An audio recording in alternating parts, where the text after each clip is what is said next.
Last time on MasterChef Canada. Whoa. The top 14 took on the taste of South America. I'm thinking heat. Some rose to the challenge. That is beautiful. Thank you, Chef.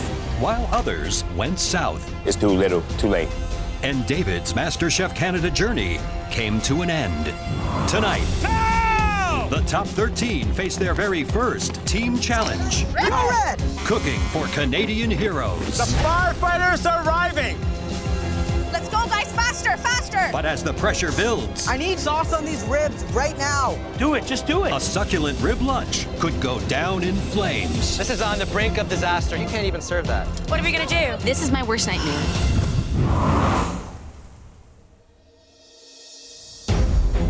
It's a bright, sunny day in rural Ontario.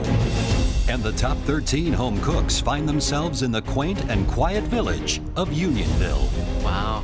Unionville is a beautiful place. A lot of historic buildings, a lot of really cute shops. Oh my God! I'm gathered amongst the best of the best. The competition's real. The first team challenge is coming. I'm pumped and I'm scared, I'm nervous. All of a sudden, I see a fire truck coming, and I'm thinking, we gotta get out of the way.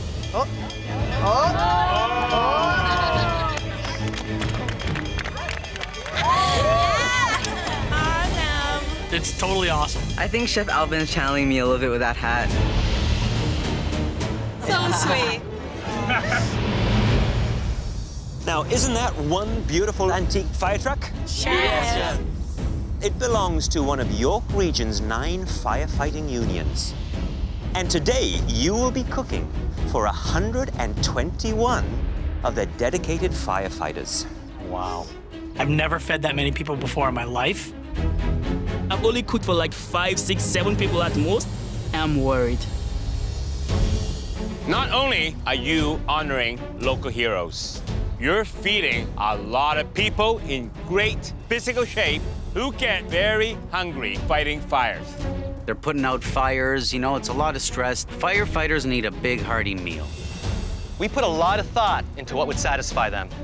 And the delicious main dish that we decided on was baby back ribs. Wow. Nice. I love ribs. I make ribs all the time for my family. I have never really cooked ribs that much. I am really nervous. Matthew and Michelle, you served the best dishes in the last Elimination Challenge. So you'll be team captains today. Come and get your aprons. Being team captain for the first team challenge, that is a big responsibility, but I'm excited for it. Thank you, Chef. Good luck. Everything that I've done up to this point, all my teaching experience, all my coaching experience is in my back pocket. Matthew, because you cooked the best dish, you can pick 5 home cooks to be on your team right out of the gate. Wow. That's a huge advantage. I'm only gonna be as strong as the team that I choose, so I'm really excited to pick my dream team. Matthew, who's your first pick? This person has a really big bag of tricks. Mary, you're my first pick. I was never picked first in school, so pretty shocking. Very exciting. Who's your second pick, Matthew? I'm pretty sure this person has eaten quite a few ribs before. Sean Hickey, you're my second pick. You got it. Pick number 3. You need people you can depend on in the kitchen? Jeremy. Matthew is kind of like a younger version of myself. Our flavors are the same, very Asian. Who is your fourth pick? Vince. Vince works really, really hard. I know he's just ready to go. Your final pick.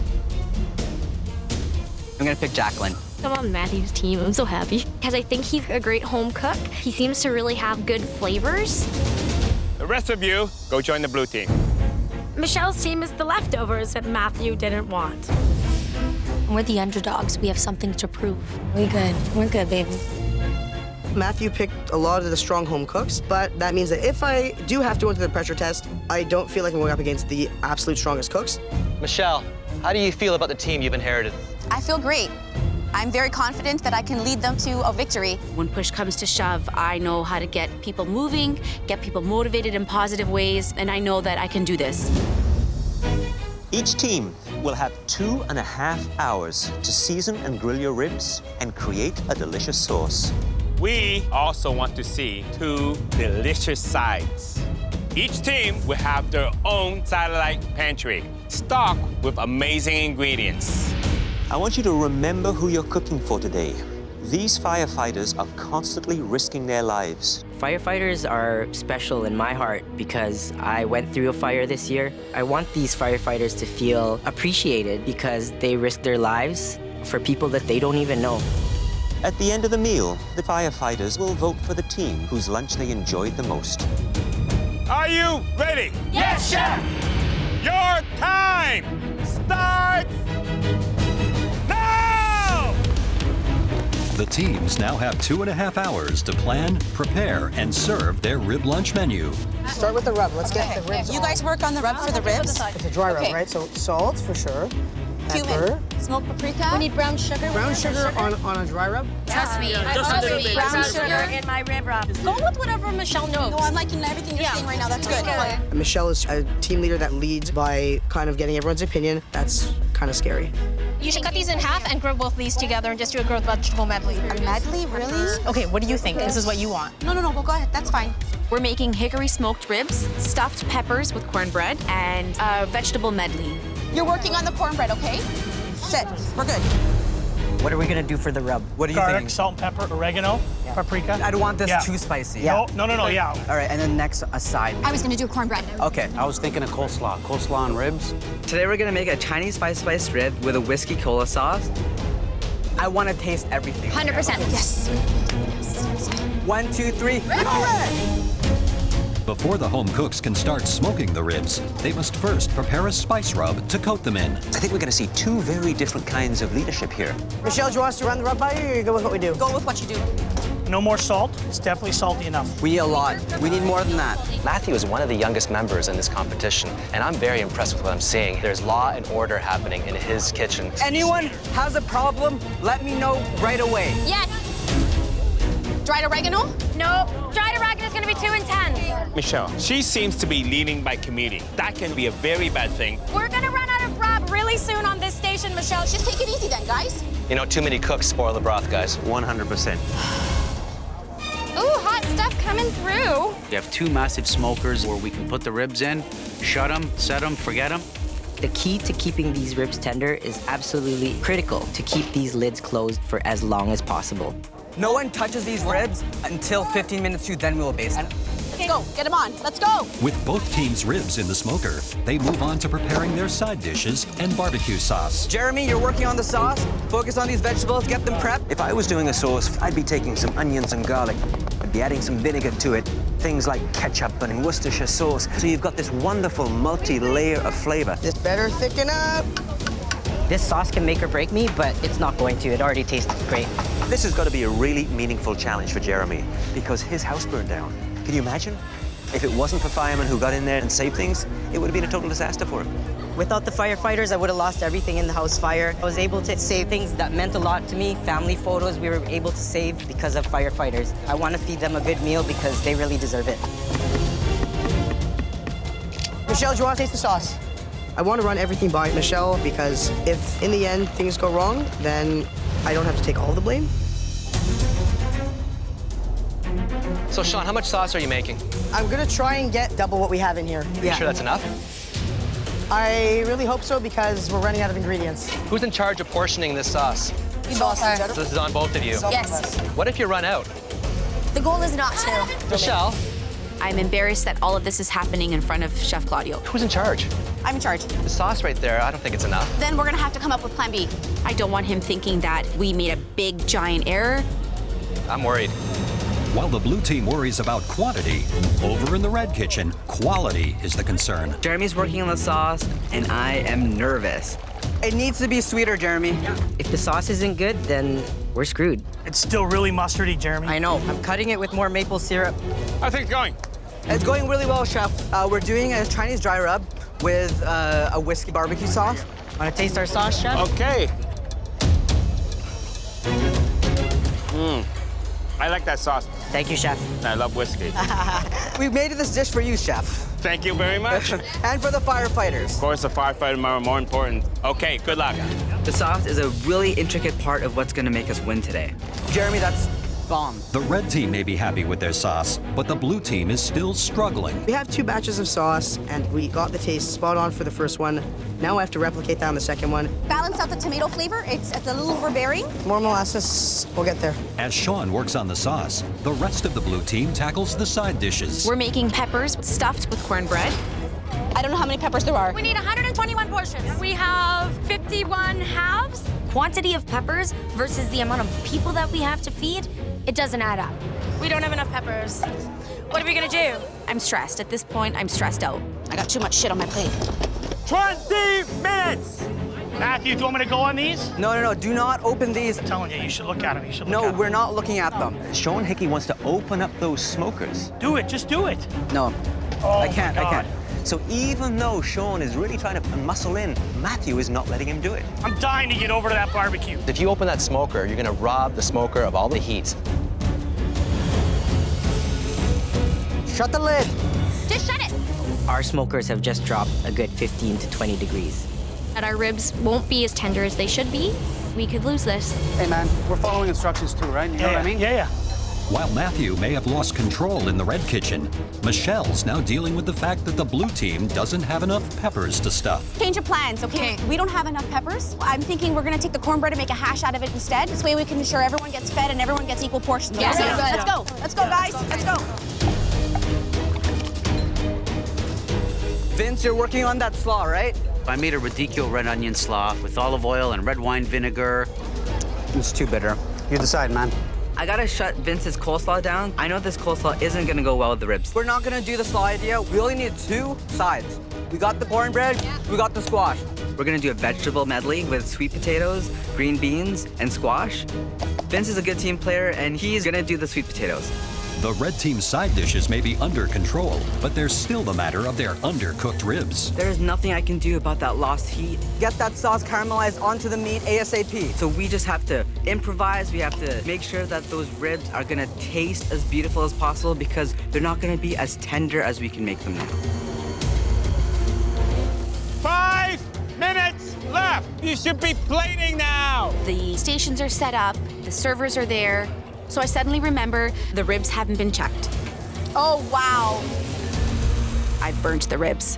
What happened here? Look at this. What the hell? Look at that, guys. You can't even serve that. Oh my God. Michelle, who was in charge of watching the smokers here? It was my fault. This is on the brink of disaster. Sean, I need you over here ASAP. On the ribs, it's all hands on deck. We're pulling them out. We're picking which ones aren't burnt. I just went into the blue kitchen, and the ribs are burnt. How many are burnt, guys? 8, 9 racks. We're not gonna have enough. It could cost us the entire challenge. The firefighters are arriving. 121 firefighters. Look at all the firefighters! Oh my God. I'm feeling really, really hot. I'm feeling like I might need a firefighter to come over here and hose me down. Knowing that I'm serving firefighters definitely amps up the stakes for me. I want them to see love and respect through our food. The firefighters are ready to eat, and they are hungry. Welcome, York Region firefighters. It's a privilege to have you all with us. MasterChef Canada would like to honor your bravery and commitment and serve you a wonderful lunch. I have a lot of respect for them and what they do. They put their lives on the line every single day for everybody else's safety. Firefighters. Coming through with the ribs. These are good. This needs to be served. These are not burnt, guys. These are not fucking burnt. We haven't lost as many as we thought. Touch them up with sauce real quick. There, guys. Sauce them, you guys. I need sauce on these ribs right now. It's gonna be really tight. I really hope that we can get the ribs on the 121st plate. Let's go, guys. Faster, faster. They're coming fast, guys. Let's go. We just need to get these out there, you guys. We need to do conveyor belt or we're not gonna keep up to service. We're so close. Almost there, guys. You guys, we're doing a really good job. Keep up this momentum, okay? Stretch! We're done! Now it's up to the firefighters. The 121 firefighters have received 2 plates. The red team's Chinese 5-spice ribs with a whiskey barbecue sauce, sautéed vegetables, and jalapeno cornbread. and the blue team's hickory smoked ribs with a tangy tomato barbecue sauce, a vegetable medley, and cornbread hash. After lunch, the firefighters will cast their vote for the rib meal they like the best. Bon appetit. You know what? We didn't run out of anything. That's amazing. I don't care. I'd rather have more than not enough. Absolutely. Blood, sweat, and tears, literally, eh? Oh, Blood, just sweat, made and it, tears. just made it. So, which team do you think stood out? I prefer the red plate. It has a good spice. The blue plate, it came a little burnt. I think I like the blue a little bit more. A little bit of the sweet flavor. We found these ones actually undercooked. The red team, the ribs were under? Slightly. So which one do you like? I prefer the red one. Just prefer the overall sauce, the smokiness. Now, how about you? The blue plate seems like they were cooked a little bit longer, easier to eat, more tender. For me, it's the blue. The red team's ribs, mine are top. Thank you, everyone, for joining us today. We'll ask you to vote for the team whose rib lunch you enjoyed the most.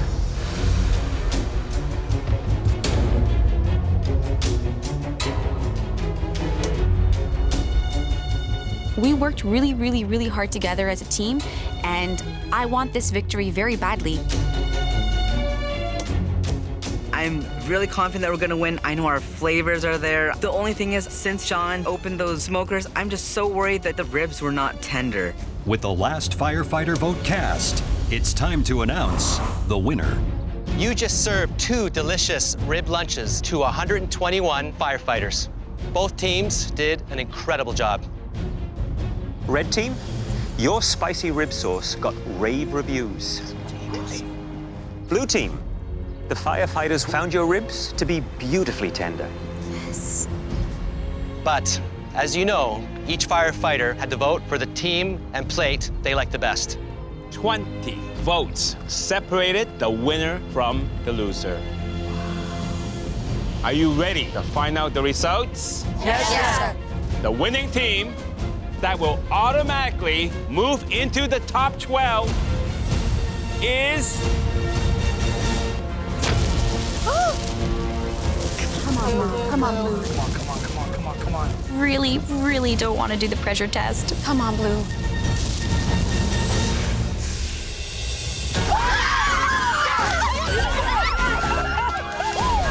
We did it! We won! We won the first team challenge. I'm so pleased with my team. They worked so hard for this. I'm really disappointed that my team lost. One of us is gonna go home. Red team, tomorrow you'll face a pressure test that will send at least one of you home. Now, go clean up your kitchens. If Sean hadn't opened the smoker, we would have had tender ribs. We all stepped up to the plate, and at the end, we failed together. Don't cry. It's the day after their first team challenge, and the home cooks return to the MasterChef Canada kitchen. Walking up to the balcony today and knowing that I'm safe just makes me feel like I am where I belong. Very first pressure test, walking in feels nerve-wracking. I'm not ready to go home. I have 4 daughters. I want to show them to chase their dreams. Welcome back, everyone. Yesterday, you competed in your first team challenge and cooked a delicious rib lunch for 121 heroic firefighters. Michelle, Yes, chef. the firefighters we spoke to that voted for you said that your ribs were more tender. Good job, guys. Red team, although you did a great job, it wasn't quite good enough. Matthew, Yes, chef. as team captain, what do you think went wrong? The ribs. They were checked mid-cook, and I knew that if we checked the ribs in the middle of them cooking, they wouldn't get enough time to get as juicy as Michelle's team. Vince, is that what you think went wrong? We knew that this process required that they stay at one temperature the entire time, so... Mary, are you agreeing with this? I do agree. It was clear that we weren't to open the smokers so that we could maximize the tenderness of the ribs. I guess your heart just sunk when you found out, right? A little. I think it's made us all a little upset. Sean, you don't agree with this, do you? Nope, not at all. I think the team's throwing me under the bus, and I'm okay with that. I was worried because we had not checked those ribs at all. And by not checking them, you don't know how tender they are, how much longer they need. You made a decision to ignore the instructions that your team captain gave you. I know they were ready. But they weren't ready. Complete, utter defeat. As you know, losing a team challenge has serious consequences. You're about to face a pressure test. But not all of you will be cooking tonight. We're giving Matthew the chance to save the most deserving person on his team.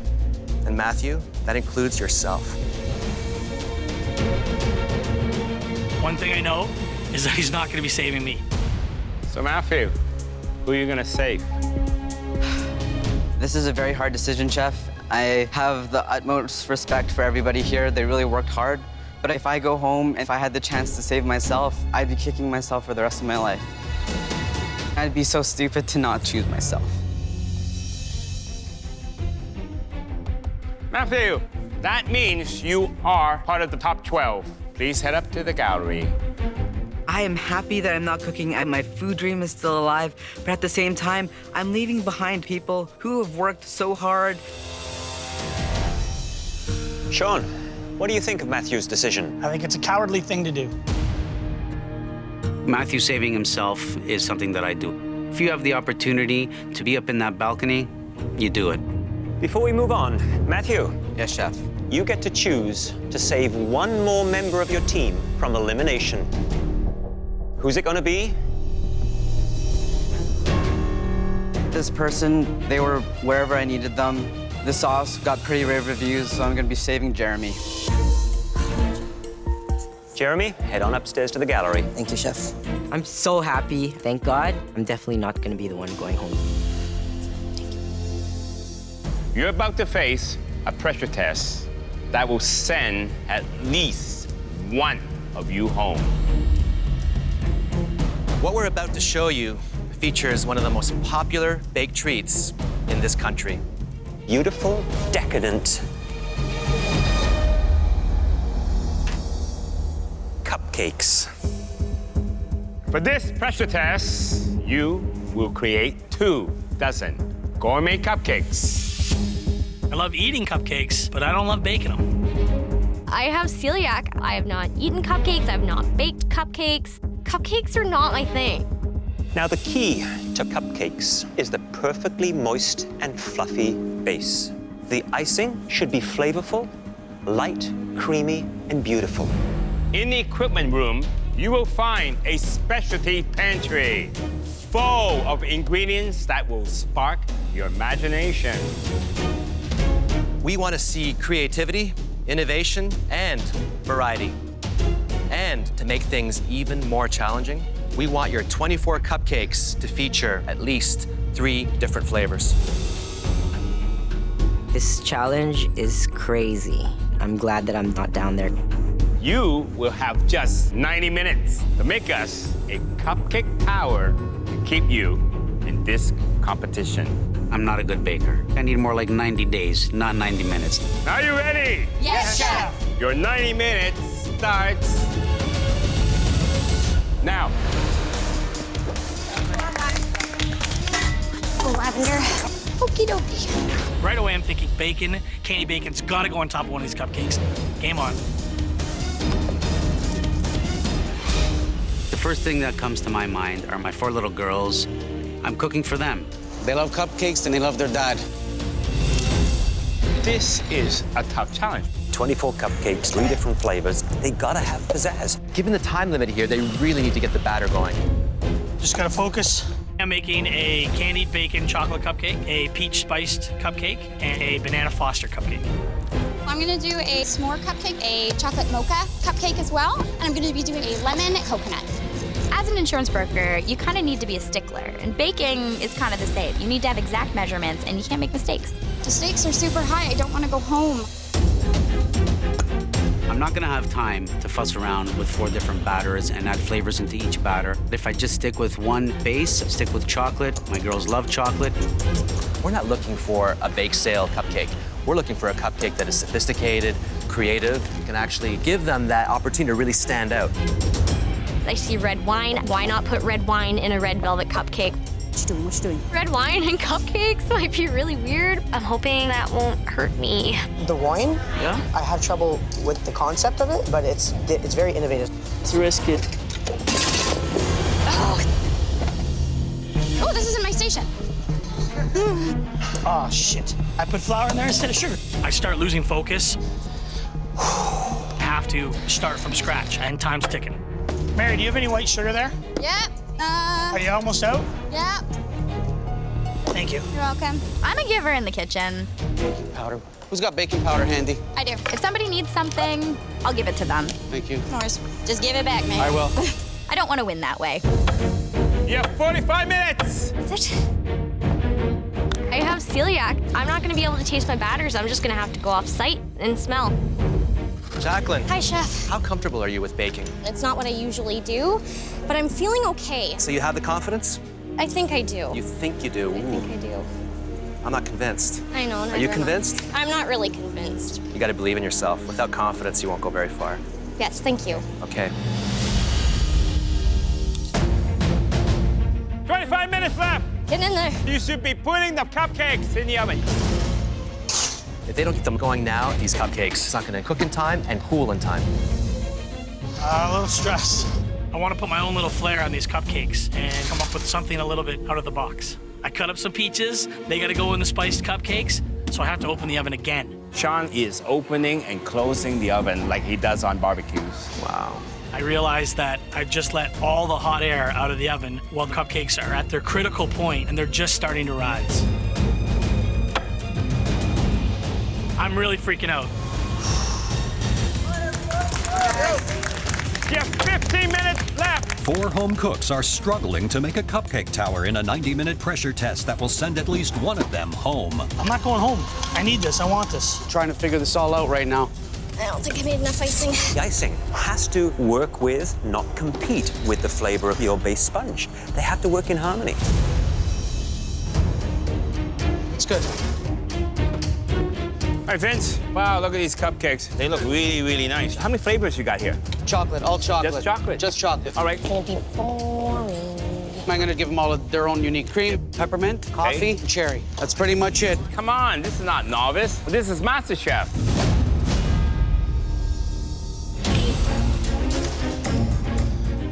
I hope those are cooked. Hey there, Sean. You're not going to let a cupcake send you home, are you? Hell no. I need to stay here. I'm not ready to go back to the auto plant. I noticed that you put peach wedges coming out of your cupcakes. I was a little worried because the peach are a little soft. And just changing a little color there, too. Yeah. That's the moisture from the peach leaching out into the sponge cake there. Yeah. Oh, that peach sticking out of the cupcake, it's kind of funny looking. So I've just been in to see Sean. Some of the peach wedges coming out of his cupcakes that have fallen over, some have turned brown. This is not going to work out as well as he thought with that idea. I think I can bring it together. It's all on how I finish it. 5 minutes. Better start decorating. Vince could be the first one out of the gate with his decorating. Colors look fun. The piping requires a fine hand, a little finesse, in order for it to look absolutely beautiful. And then you can just put the finishing jewels to it to make it really stand out and look special. Damn shaky hands. My hands, they're so sweaty I can't grip the piping bag properly. This is ridiculous. I'm very worried about Jacqueline. 30 seconds left. Come on, let's get guys. You can do it. Oh my God. I'm gonna drizzle a little chocolate on these. Look at the meringue on Mary's cupcake. It's absolutely beautiful. Keep going to the buzzer, right to the end. 10, 9, 8, 7, 6, 5, 4, 3, 2, 1, and off! Good job, guys.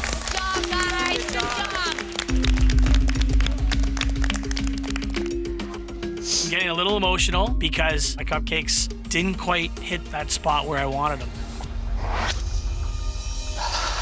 Well done. This was not an easy challenge. And now it's time to see how you did. Jacqueline, please bring up your cupcake tower. This cupcake tower is what separates me from winning and being an accountant. I don't want to go home.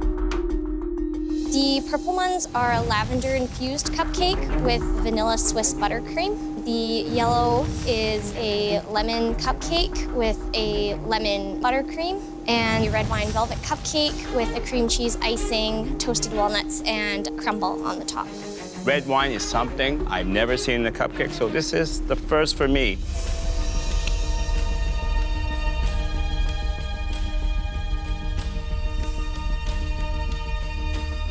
This is absolutely delicious. I love the innovation. You know the history of red velvet cake. The original one was made with red beets. And the red wine, it's a perfect replacement because I get that spiciness, earthiness. Now, there are little flaws, these little tiny crumbs. I don't think it really needs it. It makes it look dirty. Overall, I love it. The lavender. My least favorite herb is lavender. So this has to be pretty sensational. I'm just hoping it's not too perfumey when you eat it.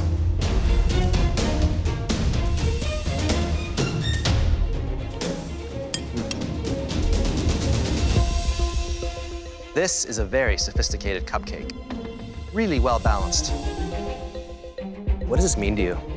It means that I actually have a chance to make my dreams come true. I think you have a lot of doubt. I saw it happening when you were cooking. I think sometimes when something this great happens that it can't really actually be happening because I've never really had things easy. Unless you start believing, you're not going to get very far. I mean, accountants don't usually make beautiful tower of cupcakes like this. Please go back to your station. I didn't realize it at first, but I do think that this competition for me is more than just cooking. I just can't picture myself sitting in an office. I want to be here. Sean, bring up your cupcakes. I'm worried that the inside's just gonna be mush because I opened the oven. The first was a chocolate pecan topped with a vanilla icing with a candied white chocolate bacon. The second is a banana Foster cupcake topped with caramel icing. And the third one, it's a spiced peach topped with some whipped cream and chocolate ganache. You think this is cooked in the middle? I sure hope so.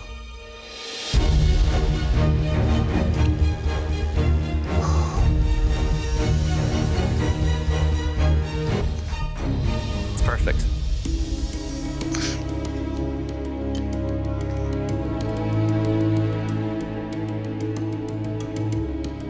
The cake is light. Thank you, Chef. Doesn't mean you're safe, though. Well, I'm going to go for the peach. And the reason I'm going for the peach is because I was very, very skeptical when I'd seen the peach trying to jump out of the cupcake.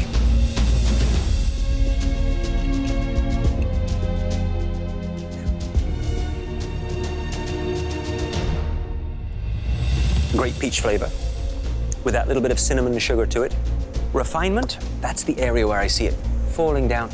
The icing, sort of fatty, greasy feel to it. Sponge cake, more dense than I would like. A little bit more finesse just to elevate it. My food truck dream is riding on these 24 cupcakes. Mary, please bring up your cupcakes. It's really important for me to do well. I don't want to let the judges down. Walk me through it. A s'more cupcake with a chocolate sponge flavored with a bit of vanilla and a Swiss meringue on top. Over here, mocha and Swiss buttercream. And then a coconut cupcake with a little bit of lime zest. That's the one I'm going to try. Look at that.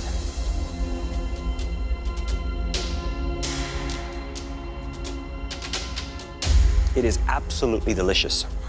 Beautiful, big, crispy coconut flakes. The lemon gives it a little bit of freshness. I think the appearance is monochromatic. You need a little bit of color.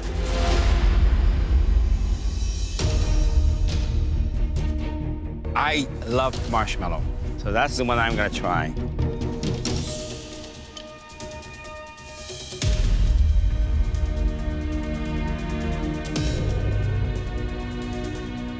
Earthy, dark chocolate. Perfect. Thank you so much. I'm feeling happy and I'm feeling confident. Vince, please bring up your tower of cupcakes. I made my cupcakes just thinking of my girls. A lot of color, a lot of sprinkles. The bases are all chocolate. One is filled with cream cheese. The other one is a chocolate chip peppermint. The pink one there, a cherry topping.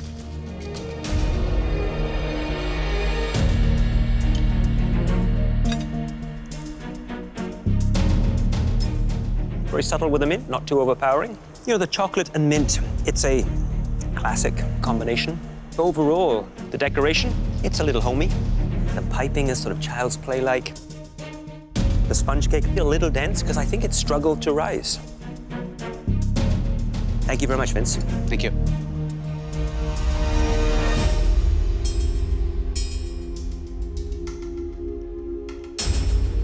It tastes a lot better than it looks. It's well balanced, it's not too sweet. These cupcakes, they're perfect if you're home on a Sunday afternoon with your daughters. But in this kitchen, it just might not be enough. Judges had a couple bad things to say about my cupcakes. Feeling pretty nervous. While some of you impressed us with your skill and innovation, we witnessed few missteps, and some serious enough to send someone home. We need a moment to discuss. Look, some interesting cupcakes there. Huh? That wasn't one that was absolutely perfect, spot on. Sean nailed the flavor. But it lacked the refinement. I know that Sean Hickey's cupcakes aren't as refined as well. I just have to be better than Sean Hickey. It's pretty clear. I would agree. Everything's on the line. I might be going home.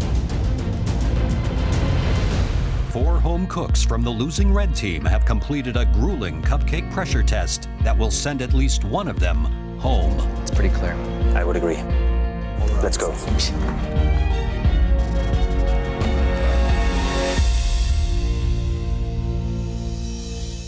Making a stunning cupcake tower in only 90 minutes is a daunting challenge. But 2 home cooks served us cupcakes tonight that would look right at home in the window of any gourmet bakery. One of those home cooks wowed us with sophisticated flavors that were all the more surprising because she couldn't even taste them. Jacqueline, congratulations. Thank you. Please take your apron off and head upstairs. A huge weight has come off of my shoulders. Top 12. I proved to myself that I can do this and that I deserve to be here. Mary, your expertise was unmistakable. Your cupcakes were innovative, delicious, and quite frankly, the best we've ever tasted. Thank you so much, Chef. Mary, please take off your apron and head upstairs. Thank you. Thank you. I need to make sure that I stay on my game and keep pushing myself. You're only as good as your last dish. Vince and Sean, you both hit some high notes with your cupcake towers. Sean, your flavor combinations were innovative. And Vince, you baked with love, and that clearly shone through. But there was a lack of refinement that held you both back. Fortunately, one of you had the edge. And that home cook was Sean. Good job, buddy. Try it. Enjoy it. Yeah. Sean, join the others in the gallery. Thank you. I live to see another day. Vince, we're sorry.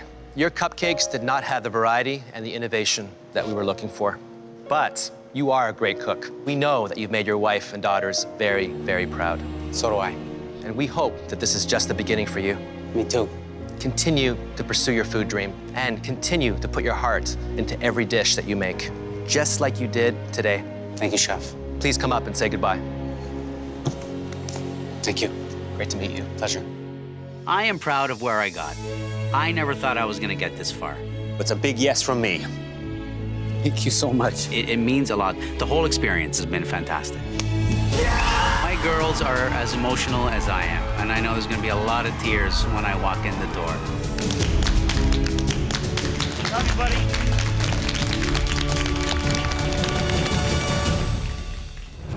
Next time on MasterChef Canada, the home cooks are shocked by a surprising mystery box. Awkward. And a grueling elimination challenge. You're destroying a beautiful piece of fish. Has game-changing results. Fire, fire, fire! Here we go, fire! They're in trouble. I don't want to go home. It's not so good. I truly apologize.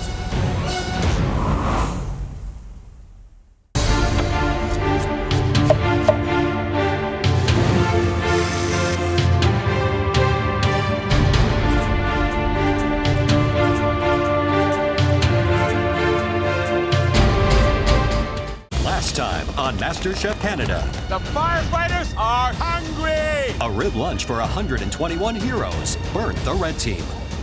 Do not open Do these. it, just do it.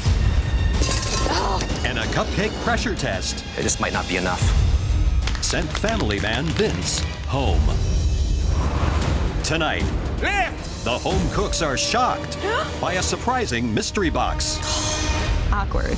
and a grueling elimination challenge. You're destroying a beautiful piece of fish. Has game-changing results. Fire, fire, fire! Here we go, fire! They're in trouble. I don't want to go home. It's not so good. I truly apologize.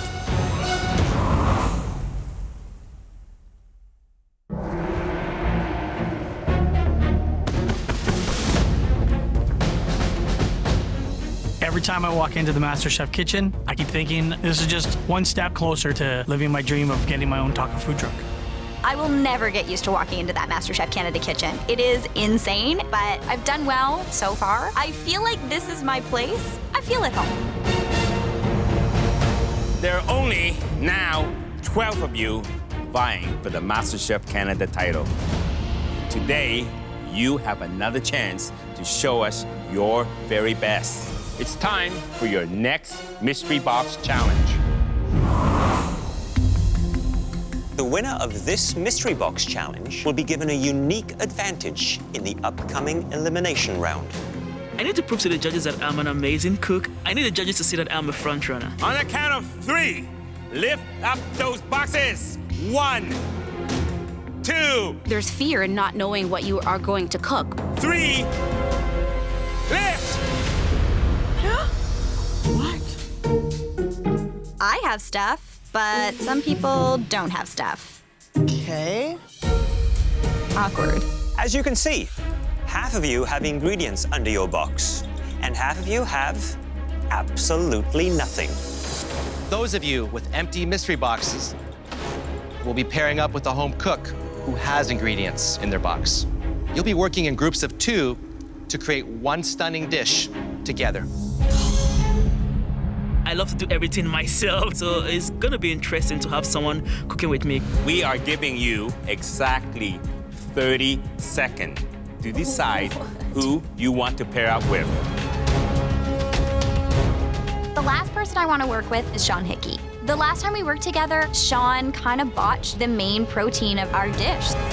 Your 30 seconds starts now. Mary, Do you want it? I don't have it. Yeah. Cool, yeah. The people that don't have any ingredients have to match up with people that do have ingredients. Julia, okay. It's kind of hard in 30 seconds to really decide on someone. Clock's ticking. Everyone's just kind of running towards each other. Can I work with you? Yes. Before I knew it, I ended up with Sean Hickey. All right, time's up. We got the 2 Seans over there. I'm a little concerned because Sean and I have different cooking styles. He's a little more old school. I'm a little more new school. What inspired this collaboration? 2 Seans make it right. It's going to be interesting. In front of you are 12 ingredients. A beautiful pork tenderloin, delicious prawns, farm-fresh peaches, kale and red cabbage, polenta, parsnip, peas and pistachio, and soy, hot sauce and whole grain mustard. You could use some or all of the ingredients under those mystery boxes. We want to see a dish that represents both of you on one plate. You'll now have 45 minutes to turn those ingredients into a knockout dish. We're winning this. Your 45 minutes starts now! As the protein, which one do you feel more comfortable using, shrimp or pork? In this challenge, the first few moments is probably the most important because you're setting the strategy out for the balance of the 45-minute cook. Let's go with shrimp. Shrimp. We can do this. We can do this. When I think of Julia, I think of a calm, cool and collected woman. I'm pretty loud, I'm pretty effervescent. The yin to my yang. I feel super confident. This is our chance to shine. First thing I would do is determine who the leader is. I think you need to have one leader. I don't think you can have two people that are having a power struggle. Can you listen to me? Yeah. Come to a pasta salad. I've got an amazing plan and I just need to convince Jennifer to go with it. I can make pasta and I'm fast with pasta. Yeah? Yes. Is that what you want to do? Yes. Let's do that. It's Okay, gonna be, I trust you. I am so excited to work with Terry because he's an absolute genius. I am trusting my partner here. And I'm ready to work my way to the winner's circle. Oh, the irony. I'm Italian and you're making the pasta. I know, right? What we're cooking today is we're gonna make a mustard-crusted pork tenderloin with polenta and peas. I think we're both contributing to the dish in wonderful ways. I want to get a good sear on this. I would pick the pork. I would use the polenta. I would probably use the kale, the parsnip. We're making a stuffed pork tenderloin. We're stuffing it with peach and herbs. Sean's doing a, what are you doing again with the veg? I'm gonna make a parsnip and pea puree. You see that how it's happening here with Sean and Sean? They have not really communicated between one another since they've started cooking. I'm gonna do my thing, he's gonna do his thing, and we're gonna marry together a beautiful dish. No communication? That can be a dangerous move. We gotta get this in the oven ASAP. Yeah. You know, pork is a tricky meat to master. Some people like it well done. Personally, I think it should be between medium and medium rare. That's the sweet spot. So we're doing a stuffed pork tenderloin, roulade, with the peach sauce and polenta fries. I did the pork roulade, he's doing the polenta fries. I'm feeling great about this partnership. I think we stand out as a team because we trust each other. We're the best team, I think, today. We want that advantage, and we're gonna work hard to get it. 20 minutes! You have 20 minutes left! Oh, careful. The pork tenderloin is cooking. We're good. Sean Hickey still hasn't cooked his pork tenderloin. It's gotta be cooked, right? So Yeah. that's the priority right now. Pork's in, we're okay. Talk about leaving it to the last minute. You have 15 minutes left! Matthew, Mary, tell me, what are you making? We're doing a poached shrimp on top of a polenta cake with some pea puree. You have won previous challenge, you have won the challenge, so this must be a marriage made in heaven? Hopefully. Yes, hopefully, Chef. Mary has been my biggest competition since day one. So getting to know how Mary's brain operates is great. Mary, what do you think of these kale chips? Put a little oil on them next time. Yeah. Keep your friends close, but your enemies closer. Good luck. We want this advantage, Mary, eh? This is so fun. I love it. I'm having fun. Me too. Julia, April Lee, how are you doing, guys? I'm well, thanks. So, what dish are you cooking? We are doing a peach glazed grilled shrimp with an Asian slaw. I definitely think this is our opportunity to show the other home cooks that we're forced to be reckoned with. All right, I'll leave you get on with it. Good luck. Thanks, Chef Michael. So we're gonna boil the pasta in broth. Yeah. Just to inject some flavor in Yeah. it. Terry, what are you making here? We're making a bow tie pasta, and we've got some very beautiful herbs and vegetables to support it. Who's deciding what happens here? Terry's actually leading by storm, and I'm totally okay with that. Let me ask you a question now. Sure. Who's going to be to blame if this dish is a bit of a disaster? If this dish is a disaster, it's both of our faults. I look forward to seeing it. 5 minutes! You have 5 minutes left! Sean was a little late at getting the pork tenderloin in the oven. This is the drama moment for us. How is it, man? It's raw in the middle. Oh my God, Sean's pork is raw. I cannot serve raw pork to the judges. You cannot serve that. They're in trouble. Let's go, just get it on there, man. Our meat's a little undercooked, so we're gonna try and cut it and then sear it. 2 minutes! You have 2 minutes left! Shake, shake, shake. April Lee and Julia, they are perfect harmony right now. Those look beautiful. I think that'll be really good to help us with our height. I love them. Yeah, I love them. Oh, shoot. Terry is basically dictating everything to Jennifer. Can you chop this finely for me? Oh, yeah. He's leading the charge without doubt. It's a little bit under. Oh my gosh, I think it's beautiful. It's actually cooked to perfection. 10, 9, 8, 7, 6, 5, 4, 3, 2, 1. Heads up! I feel great. It looks beautiful. The flavors are where I want them to be. We think the plate looks really beautiful, so we're really happy with it. Yeah. I'm frankly embarrassed with the dish. It's just not up to par with what I want, especially here at MasterChef Canada. The theme of tonight's mystery box was choosing your better halves. You were all asked to put your heads together and create spectacular MasterChef-worthy dishes. And there were 3 teams that really stood out. I need this win today to prove to the judges and to the other home cooks that I belong with them. The first dish that we'd like to call up was made by a team that worked like a well-oiled machine. The plate is beautiful. I really think we have a good chance to win this mystery box. That dish belonged to April Lee and Julia. Please bring up your dish. I'm trembling in excitement and happiness that they called our name. It's an Asian slaw with a peach grilled prawn and a parsnip fry on top. And who took the lead in this creation? I'd say it was really even. We both had as much say in every element. We made a great team. Visually, I like the composition. All right.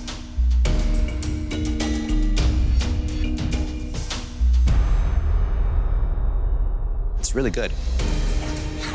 The shrimp's perfectly cooked, and the peach is sweet, so it has a great counterbalance to the heat. Really outstanding.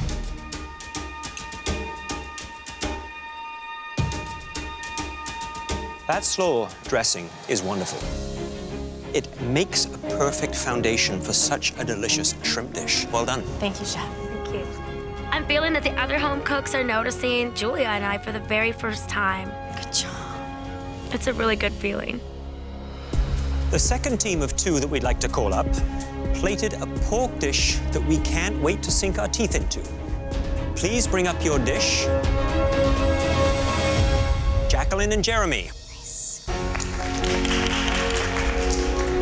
It is a pork roulade with a stuffing of garlic shallots and pistachios, a peach sauce, a parsnip puree, and polenta fries. What do you think you learned about yourselves and each other? I liked that I could trust Jeremy, and we divided tasks right away, and we could just work on our own component. Wonderful. Pork looks like it's cooked very nicely. Thank you. A nice little pink blush to it.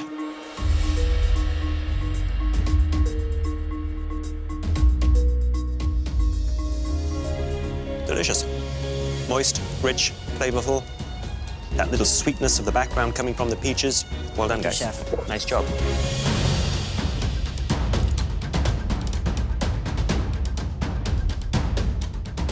You know what I like about this dish? The polenta fries. I bite into it, I taste the polenta, I taste the corn. So you honor the ingredients. Thank you, Chef. Thank you, Chef. Very nicely done.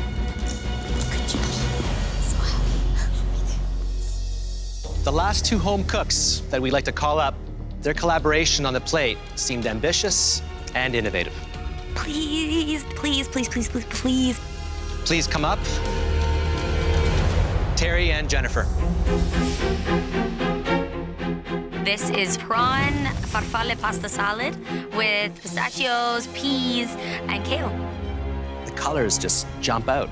Fantastic. I noticed you had soy sauce in your station. Yes, Chef. We used that to marinate the shrimp. You don't typically see soy sauce and Italian food together. Let's see how it tastes.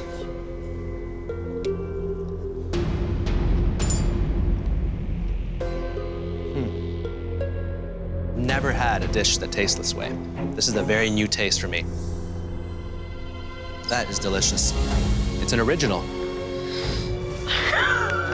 The soy gives you that great salt component, and then you have these little hits of the pistachio, the kale. You're a very clever man. Thank you, Chef. Jennifer, you were very smart, too, to follow Terry's lead. Thank you. Thanks, Chef. I showed the judges today that I'm a serious home cook, and I came here to win. Couldn't be more happy. Each team's dish was so delicious that we need a moment to discuss. Let's go, guys. I'm so sure that we're gonna win because our dish has everything. It has flavor, texture, beautiful presentation. Which couple is gonna win this one? We had 3 fantastic dishes. I want top dish so badly. If you can be safe from an elimination challenge, that just means you're one step closer to winning the entire thing.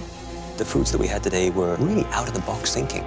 There's a lot going through my mind, and I'm just hoping that our dish is the best. Agreed? Yeah. Let's go.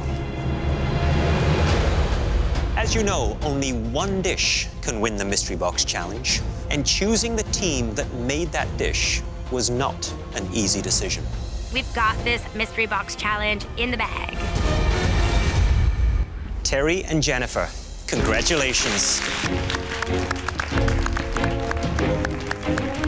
It feels good to finally be recognized and have the judges taste my food and appreciate it. This win shows that I can actually cook. I cannot stop smiling. Jennifer and Terry, please join us in the MasterChef Canada Pantry. Congratulations, guys. This is the first time I'm in the MasterChef Pantry, and it's really an amazing feeling. For winning the mystery box, Terry and Jennifer are now in control of the Elimination Challenge. Welcome to the MasterChef Canada Pantry. Feels surreal. Feels like it's a dream. your first advantage is that you don't have to cook today, which means you're safe from elimination. But you do have some decisions to make, and those decisions could spell success or failure for your fellow home cooks. And those decisions, they involve the amazing ingredients underneath here.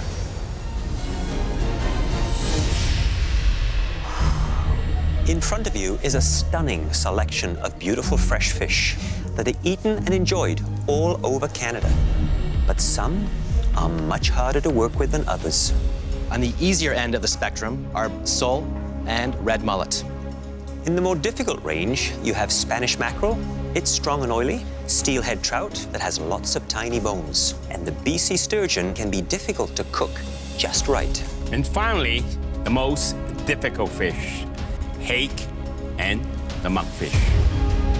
The hake has a breastplate that is very difficult to remove, and skinning a monkfish can be a nightmare. Jennifer and Terry, you will decide which fish gets assigned to each of your fellow home cooks, keeping in mind how easy or difficult you want to make it for them. I've never even heard of half of these fish before. Thank heavens I have this advantage, because if it were me standing out there, I'd probably be sent home. You'll also have to assign these. The 2 home cooks who get them will join you in the gallery, safe from elimination. Terry. Yes, chef? Which one of these will be your worst nightmare? I think the steelhead, because it's got those tiny little bones. It's gonna be hard to make sure you extract every single one of them. Jennifer, who do you think is your biggest competition? Perhaps Jeremy, only because I feel like he has a lot of tricks up his sleeve. Okay, Terry and Jennifer, please use the name cards to assign each home cook a fish or a life preserver. Thank you, chef. Being a lawyer is about being strategic. Being a lawyer is about calculating. My mind is always racing. The steelhead with the little bones. I'm totally okay with that, no? We want to give Mary the steelhead trout. Now for our next pick. I'm thinking to approach this in the most strategic manner possible. We are looking to test people. We want to see who we're up against. Okay, let's head back inside.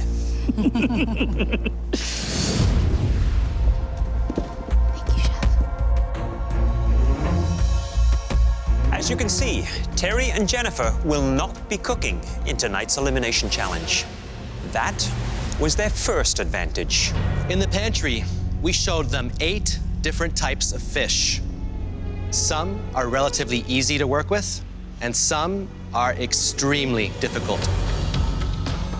I'm from Alberta. I like beef, I like pork, I like chicken, but I certainly don't like fish. Terry and Jennifer's second advantage was deciding which fish each one of you will be cooking with tonight.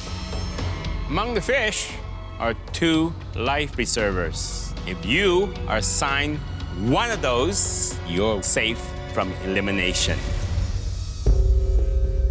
The rest of you will be cooking for survival. We're looking for creative plating and beautiful flavors. To achieve that, you'll have 45 minutes and access to the MasterChef Canada Pantry. Are you ready? Yes, chef! Your 45 minutes starts now!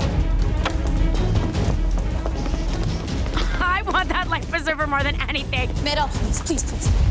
Who's safe? Who's safe? Of course you are. Just get me up to that balcony. Julia. Oh my God. Thank the Lord. I have never filleted a fish, ever. Love you guys. I saved Dr. Sean because he saved me and I'm paying it back. I'm saving Julia because she's my girl. She deserves it. Oh my gosh, those fish look scary. I know. God. Monkfish, I knew it. Terry and Jennifer are sending me the message that I'm, in their eyes, one of the stronger competitors. I've definitely been sabotaged. Girl, you hacky? I don't even know if I'm saying Hake? it right. Hack? Hake? I've never tasted hake before. I've never seen hake before. I don't know where the hake is from.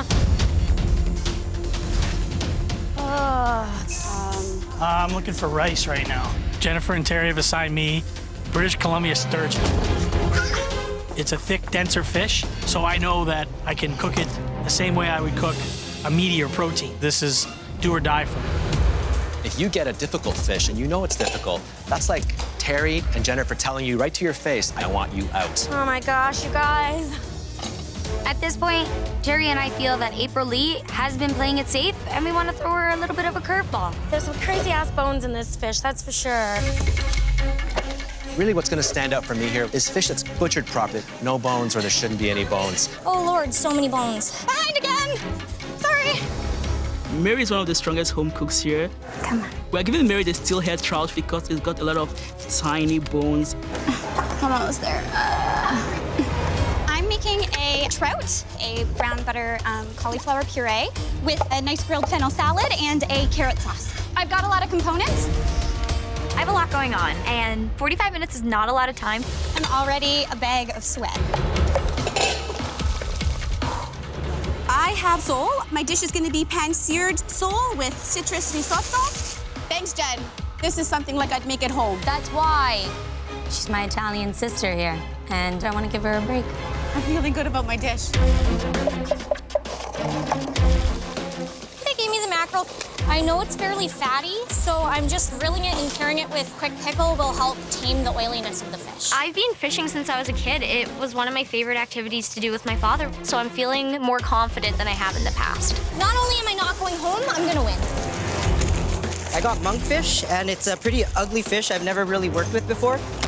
The monkfish has got to be the toughest. That outer skin is like leather. Terry and Jennifer think I'm a beast in this kitchen, and that's why they want me out. They're scared. And you know what? I'm gonna show them why they should be scared. I've trained in Muay Thai. I'm a fighter. I'm also a fighter in the kitchen. I'm gonna go with a traditional Filipino tamarind broth. This is something that my mom would make for us weekly, so I'm not scared. I'm never scared of anything. 20 minutes! Okay, this isn't bad, not bad at all. Veronica, what do you get? I got the red mullet. My mom loves fish. I cook fish for her all the time. So I'm feeling right at home right now. I'm doing something I know very well. When my mom visits me from Hong Kong, she always requests that we eat at home one day, and I make this dish for her. I am going to do a Thai-style fried fish. I'm going to fry the bone as well. And I'm also doing like a Thai-style sauce for it to be dipped in. Well, this is a Chinese way. I've had many times at a Chinese restaurant. You gotta be very careful. Make sure this part is very crispy because the head takes a lot longer and this doesn't take very long to burn. I'm well aware of that. I will be holding it with my life. I hope so. Sean, did they give you a whale or what? It's a huge fish. I'm making a baked sturgeon en croûte, so it's gonna have a pastry element to it. This dish is a little innovative. I want to roll the sturgeon, make it kind of look like a rose or like a flower, so I need a smaller piece that's obviously way too big. I have to start trimming off the fillet to get a small enough piece that I can work with. Hey there, Sean. Whoa, whoa, whoa. Sean, what are you doing? You're destroying a beautiful piece of fish. Yes, I am. Why are you doing that? Because I'm gonna cook it a certain way. What do you plan to do with it? I'm gonna wrap it in the shape of a rose and bake it with citrus butter sauce, red rice, and bacon green beans. So basically, you're taking this beautiful fillet and turning it into the biggest fish garnish we've ever seen. A vintage fish garnish. Trust me, it'll look beautiful when it's done. It'll look beautiful, I guarantee it. Well, best of luck with that. Thank you. This dish is a little innovative. Hopefully the judges will see that in me, and I won't be going home today. April Lee, Hi, Chef Claudia. how are you? Fish out of water, this girl. I couldn't help notice, but you were completely blindsided when you found out that you received one of the most difficult fishes to master. You know, I couldn't even say the fish. I was like, hickey, hacky. I guess they wanted me out. Terry and Jennifer are intimidated by me because I'm a bit of a wild card. They're starting to see that I'm a strong cook. And what is it? What are you making here? It's a delicate fish, and I've got a really beautiful light watercress and radish salad with some really beautiful Asian flavors. All right, good luck. Thank you. 10 minutes. Meat is all about minutes. Fish is about seconds. Seconds make a very big difference when you're cooking fish. Smell it, Jen. Smells beautiful, girl. It is a lot more tricky, I think, than cooking chicken or beef because it is so delicate. Light and delicate. There you go. I'm okay. Not great, but okay. Carrot sauce will not thicken. Cook down, Mama. Cauliflower will not puree. Oh my gosh, I'm so hot. Fire, fire, fire! Oh my God! Woo! Paper towel, fire! Okay, Mary needs to just calm down. She needs to calm down. Breathe, Mary. I got it. This is not at all going how I wanted this to go. You've got 4 minutes, honey. I know. Not a lot of time left. I need to flip it over. I don't want to lose the skin. Look at Jacqueline. Look at her fish. Yes! Thank God. Beautiful. Veronica, she's deep frying the whole head and spine. If she pulls that off, it could be a winner. I got one of the easiest fish here. I need to go above and beyond.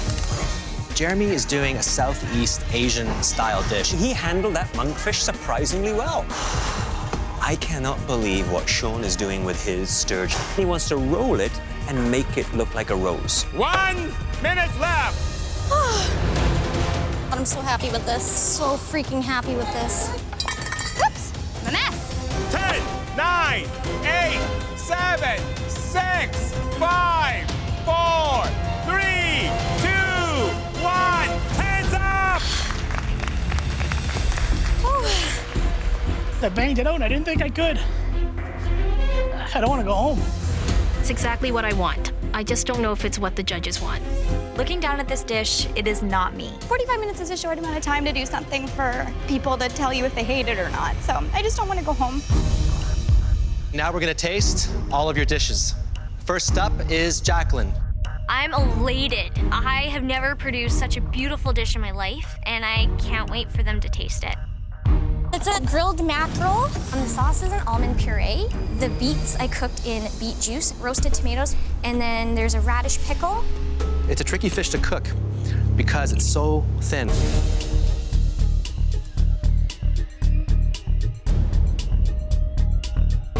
It's perfect. It's a beautifully balanced, beautiful to look at dish. Honestly, it looks like we're in a restaurant right now. A great restaurant. Thank you so much. It is such a big, distinct flavor on mackerel. Yes. So what did you use to counter that? I did a pickle on the pieces of radish you see.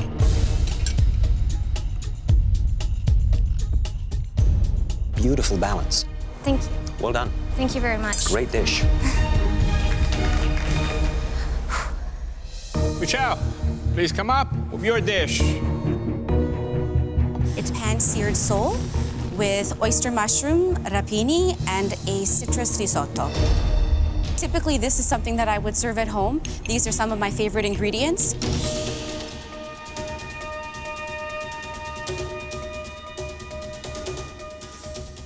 Beautiful fish.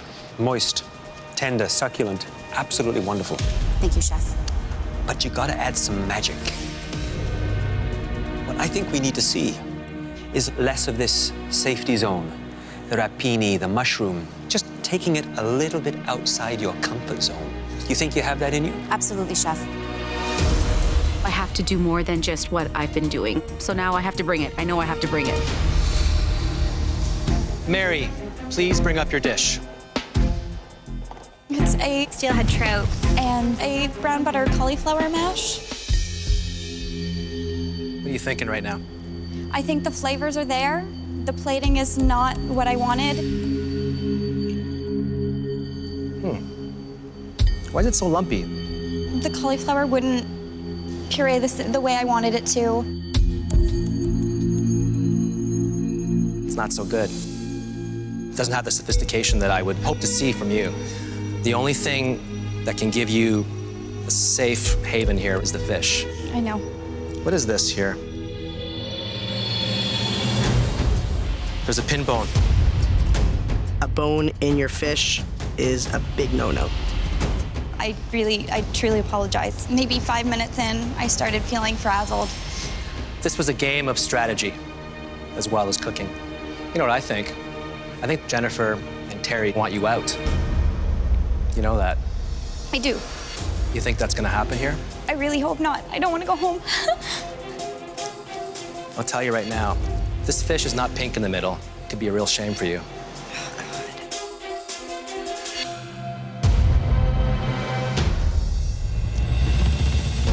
It's pink.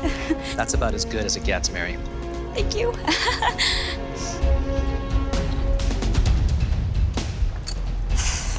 It's spectacular. Thank you. I don't know if you're gonna recover though, because the rest of the dish, it's way below your capability. I know. I am nervous. It doesn't matter how well I've done up until now. Every single time you cook in the MasterChef Canada kitchen, you need to show them that you deserve to be there. Veronica, please bring up your dish. This dish is me on a plate because it's cooking techniques that I know and love. I made a Thai-style fried red mullet with a fish dipping sauce and a papaya and carrot slaw. And what was the biggest challenge in you pulling this dish off? The biggest challenge was probably the fact that I only have one fish. One chance to get it right. Correct.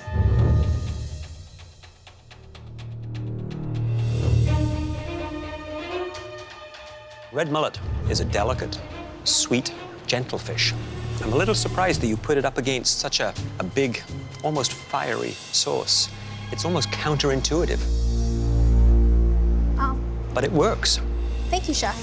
Sweet, acidic, but very complimentary. And what I see here is nothing short of a love affair with food. That's the Veronica that we want to see. Thank you, Chef. This is typical Asian, using every single part of the fish. You make good use of the bone, and I'm just gonna dig into that. This is exactly how I would have done it. I am so happy to see you finally bring out the Asian in your cooking. I'm happy to see you happy. Well done. Thank you.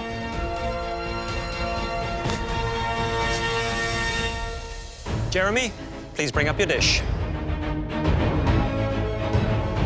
It's called sinigang. It's monkfish with a tamarind and tomato broth with a lot of Asian vegetables, Chinese eggplant, bok choy, and broccoli. Jeremy. Chef? Do you think Terry and Jennifer was trying to sabotage you with the monkfish? Of course they were. I hope that they didn't hit the mark.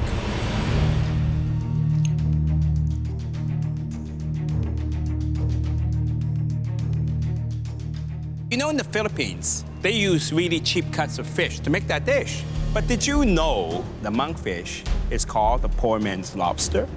No. You should not use the monkfish for this particular dish. It's too refined, it's too good. That's like using filet mignon in a stew. I think it needs a little bit more complexity in the dish. You probably could have kept it on the bone.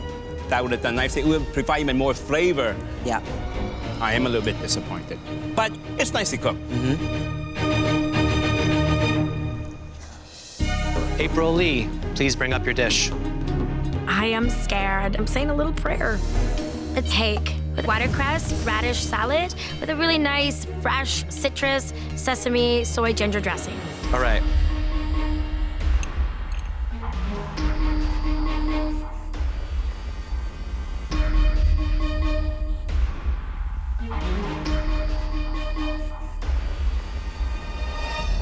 You nailed it. Doesn't get much better. Whoa. Thank you. I love the fact that it's delicate. It's very clean. The vegetables, on the other hand, I would have actually lightened up on the dressing. Okay. It tends to overtake everything. The fish, though, that is the star. That's awesome to hear. Thank you. I'm just over the moon.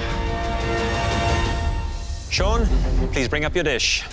It's important to wow people with a plate, and that's what I try and do on every dish I make. Got a baked sturgeon on a crust with a citrus wine butter sauce, red jasmine rice, and sauteed green and yellow beans with bacon. When I came to visit you at the cook station, you were hoping to make a rose. It's not quite a rose. It's more like a roll. No, I don't think the rose quite bloomed, did it? No, it didn't make it.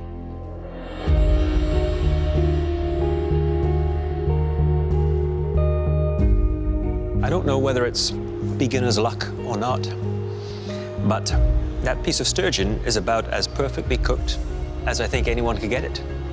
It's the plating and the choice of some of the ingredients that you need to work on. Look at the size of the spoonful of rice. It's bigger than the fish. The beans, the way they're sort of spread out like that, it's about restraint. It's about elevating and adding some sophistication, polish, and refinement to a dish. This doesn't hit that mark.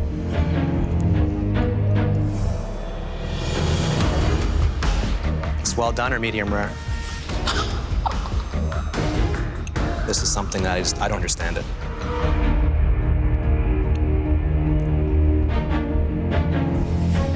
You want to have a food truck, right?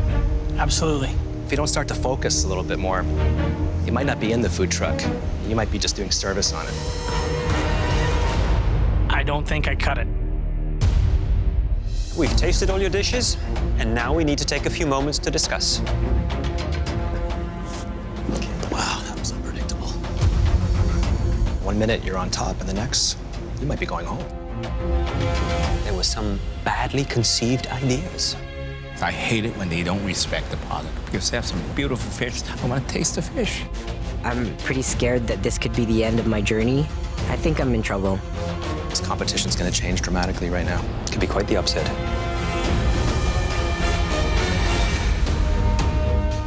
You were all asked to create a stunning dish starring the beautiful fish that Terry and Jennifer gave you. Two of you hooked us with amazing creations. The first great dish was made by a home cook who often doubted their abilities. But tonight, they served a beautifully plated dish that blew the competition out of the water. And the home cook that we're talking about is Jacqueline. Congratulations. I'm so happy. It's really unbelievable what I've accomplished so far and the confidence that I'm building here. And now for the best dish of the night. It was made by a home cook who experienced a bit of a turning point. Tonight, they wowed us with a dish that came straight from their heart. Congratulations, Veronica. This means so much to me. It's just nice to hear positive feedback about what I just consider a regular dinner at my house. I'm just trying to show them who I am. You'll both be captains on the next team challenge. And now, for some news that's harder to swallow. Tonight, we will only be calling up 2 home cooks. Both struggled to keep their heads above water.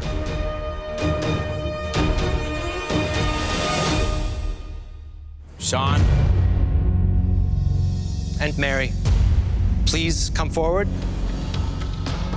I still have some fight left in me. I don't quit. I don't give up. I love my family and I miss them so much, but this is where I want to be right now and I need to stay here. Both of you bring so much heart to this competition and so much willingness to learn. But tonight, the components on your plate overshadowed your beautifully cooked fish. And as a result, we had to make one of the hardest decisions we've ever faced. Tonight, the weakest cook was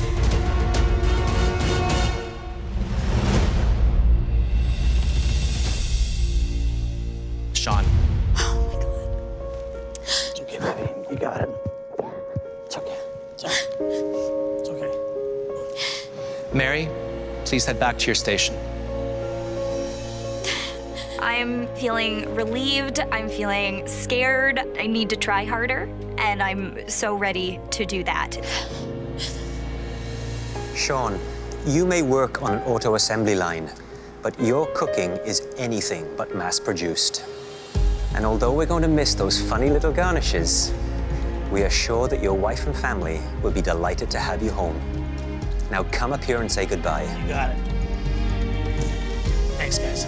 It's a dream come true. All I ever wanted was to be on MasterChef Canada and get an apron, and it happened. Come up and grab your apron. Yeah! The best thing I'm taking away from this competition is knowing that I have what it takes to be a great cook. Proof is in the pudding. Oh my God, they're so good. That brings a smile on my face. Oh man. It's bittersweet. You take the apron off, you lay it down, you know your journey here's done, but I get to go back to my family. Every single one of you are winners. I love you guys. I'm not giving up on my food truck dreams. They're just gonna take a little bit longer. Next time on MasterChef Canada. Welcome to Casa Loma. The top 11 home cooks face off in a jaw-dropping team challenge. You'll be cooking for the country's fashion elite. One more, guys, come on, one more. Medic! While some plates go out picture perfect, It is colorful, it is fun. others fall apart at the seams. Move faster! Hold on, everyone relax here for a sec. Let's keep cooking! It could be all over for them.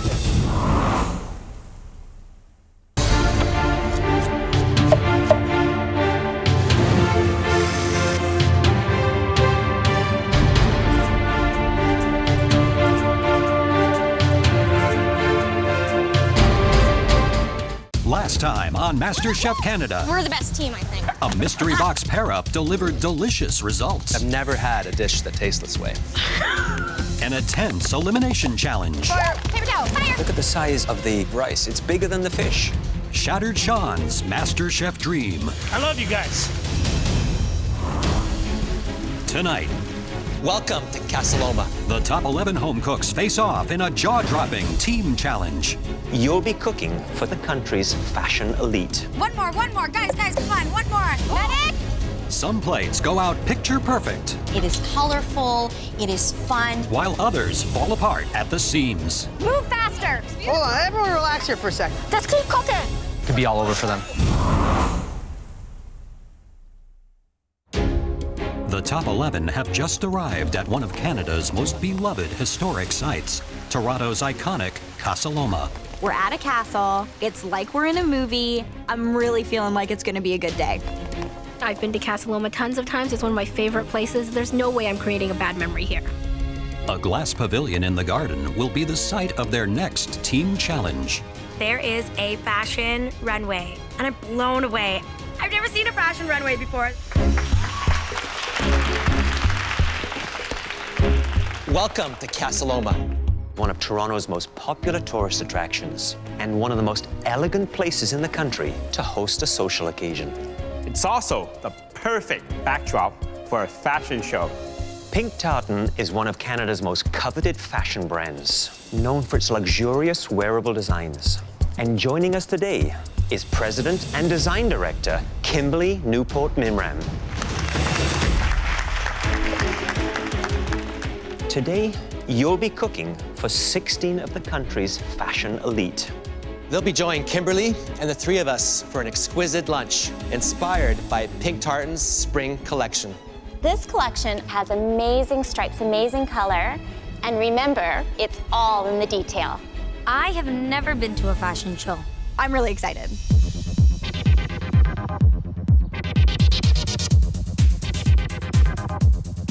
As a makeup artist, I have an eye for color, so I'm really looking forward to plating up these dishes and making sure that they look fashion ready.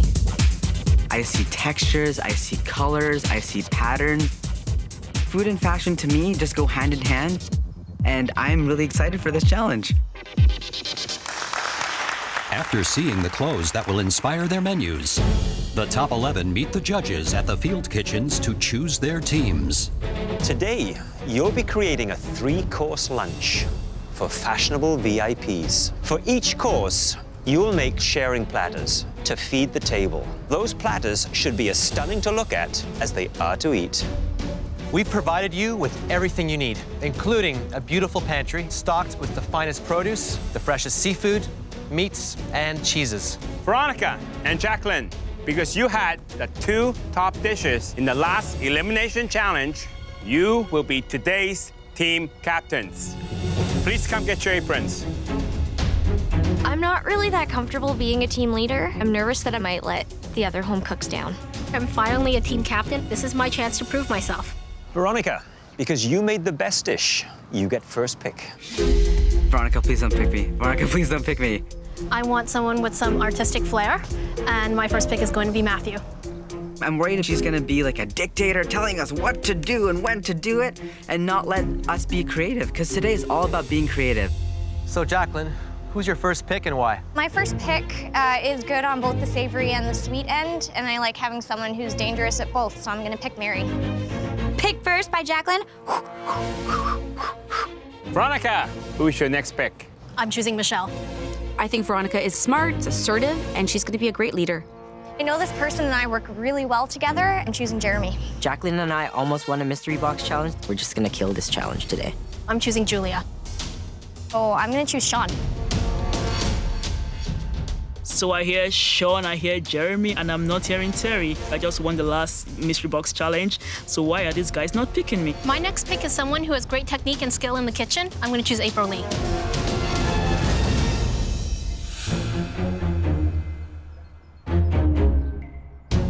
I'm choosing Jennifer. The only reason I'm putting Jennifer on my team is because I know she won't be a conflict. And Terry, I feel, might have a few more questions because he's very creative, but I also don't want to have to deal with that. Terry, you're the last man standing. Why do you think that happened?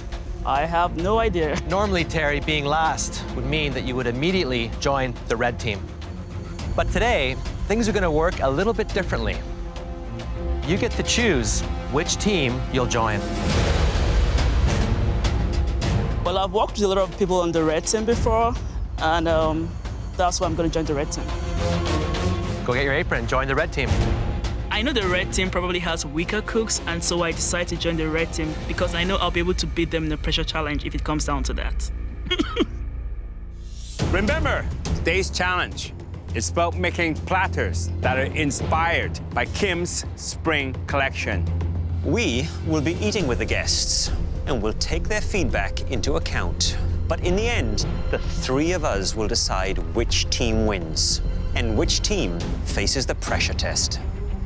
You'll have 60 minutes to plan your menu and plate your first course. After that, your second and third courses must be ready at 30-minute intervals. Don't keep our VIP guests waiting. Yes, chef! Your 60 minutes starts now! The teams must now come up with a menu for 3 courses, 1 vegetarian, 1 seafood, and 1 meat. The first course, the vegetarian course, a beet salad that me and Terry are going to take care of. There's going to be a little bit of fennel salad on top of that as well. As a leader, I have very clear vision of what I think works and what doesn't. Slice the beets really, really thin and do a little tower. No, I want them sitting around more like this. I want them really like circular. Okay. We feel the pretty colors of the beets are similar to the colors in their collection. I already have an idea for the seafood dish. My idea is like a crab sushi roll with a spicy mayo and soy sauce reduction. Okay. I like the idea of using the jumbo lump crab because it's beautiful and it's already prepped. The sushi, I don't want anybody rolling it except for Jeremy. Cool. The way we played it could be white or black. I'm inspired by the white and black dress that I saw on the runway. I want those colors on the plate, and I want that geometric design on the plate because it was just so gorgeous. I want people to own what they're doing and put themselves into it because it's that love and attention that's gonna win us this challenge. It's a spring collection. Something fresh, something very light. You know the one word that comes to mind? Sophistication. It needs to reflect the occasion. We're here at Casa Loma. It has to be beautiful. It has to taste amazing. Now, the teams have just 40 minutes to create their vegetarian first course. We are making a fennel and beet salad because the pretty colors of the beets will contrast with the fennel, and the fashion people will love this. My strategy today is to trust my team. Oh my God, Terry, you're like a machine. Do you want the water salted at all? Yeah, please salt. Jacqueline, come over here. Tell me, what are you doing? We are doing a beet tartare salad, and then we're gonna do watermelon with it, a balsamic reduction, and hummus and goat cheese. Well, who's plating? I am honestly probably gonna do most of the plating. I feel like I'm one of the better platers here. And Jennifer, what's she doing there? Jennifer's working on the balsamic reduction that's gonna go over the top. Okay, good luck, everyone. Thank you. Yum. Yeah. When I asked Jacqueline about the plating, she said she's gonna plate it. Just her and nobody else. Now, I am seeing a big turning point in her. We have a dressing for the beets, yes? Somebody answer me, please. I think from the last challenge, you're learning now, you cannot be too democratic. You have to establish a leader, especially today. Matthew, these beets are gorgeous. I'm so excited. This group of guests have eaten all over the world in the best restaurants in the world. So they know good food, they know presentation. And those VIP guests are already seated in the pavilion, waiting for their first course to be served. There's only 15 minutes left. I'm worried we might not get the food on the plate on time. I'm really, really happy with how the beets are turning out paper thin, beautiful color. There's so much layers of color and texture there that really remind me of the clothing. Hello, chef. Hey, chef. We are making a beet salad with fennel salad on top, some ricotta cheese, and some toasted hazelnuts are gonna go on top of that. Do you call this a beet salad? I mean, look at this. It's like little paper. You think it's too thin? We have extra beet. But I don't think you have enough time to do that. 10 minutes, I'm doing it. Beets are too thin. I'll just make a few thick one, Matthews, to go on the bottom. Veronica, I don't know if we're gonna have time for that. We're just gonna have to improvise. Time is running out. Veronica tries to cut more beets thicker on a mandolin, I'm leading. Ow, fuck. Medic! and she cuts herself. Uh-oh. We have 2 minutes to plate this. Blood is gushing everywhere. Our captain is down. Just keep cooking. I always thought people that don't use guards on mandolins are idiots. I'm an idiot. 2 minutes left of plating. I look over and there's nothing on those platters. Matthew's just gonna run with what we have. Okay. Julia, I need your help here right now. I don't know who's gonna take the lead now, but while Veronica's down, she's still screaming directions to us from the sideline. Matthew, just run with our original plan. I have to do something. I have to step up. I'll have to look like this. Okay.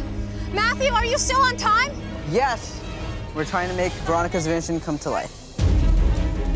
The blue team is also struggling to assemble their beet dish. Oh, these are all weird sizes. Just go with it. I'm a perfectionist. If I put out a plate that I'm not completely happy with, I think it might break my heart. Good job, guys. Looks great. Get it away. Wait. Wait. Where's the reduction? No reduction. The last second, someone yells out balsamic. Put it on, come on. Just drizzle over. Go. Keep go. And they're whisked away to service, and I have no idea how they're gonna go over. These look awesome. You are so great. Thank you.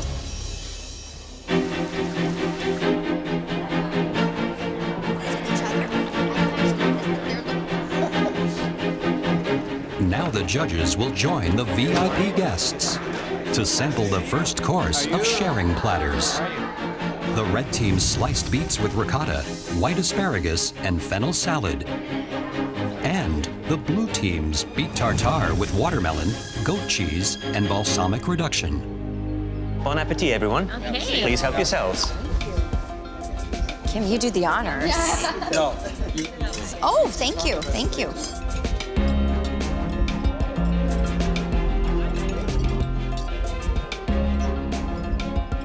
So, Mel, you're having the blue team's beet carpaccio sitting on the watermelon. The beet's very earthy, and yet you get a little hint of summer with the watermelon. It's really interesting flavor. This is delicious. So that's a thumbs up for you? Thumbs up. I love the blue team. I love the way they did it. Like the layer, the color, just came together so beautifully. Really, like one of Kim's collections. just perfectly.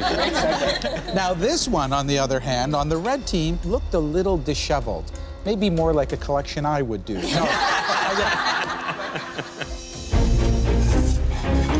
Okay, guys, next course is our seafood, the crab roll. Jeremy is a sushi expert, so he's pretty much in charge of the entire second course. How about your soy? Do you want that in a squeeze bottle as well? Yes, please. I'm feeling a lot of pressure. I need to execute it perfectly. Hi there, Jeremy. Can you just walk me through the dish that you're about to serve up next? It's a crab sushi roll with caviar and spicy mayo.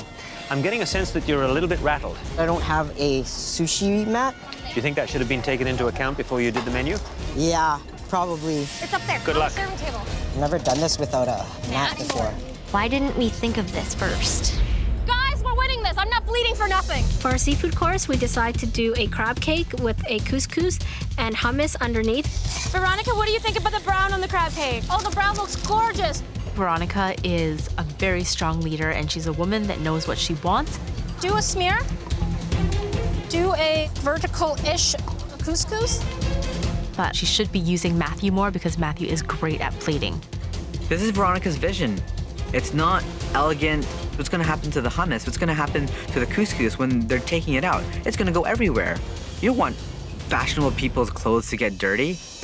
Jeremy has managed to roll out his sushi without a mat, but it's a slow process. How many more rolls do I need to do? 3 more. We don't have enough of the one with the nori on the outside. The vision for the sushi rolls is to have rice on the outside, nori strip on top, just like the white and black dress that I saw on the runway. You need more? How many more? One more. Guys, come on, one more. I literally rolled a sushi roll in like 20 seconds. Come on, we can do this. Come on, come on, come on. It's just a mad scramble. Grab them, let's go, let's go, let's go, let's go. This is looking good.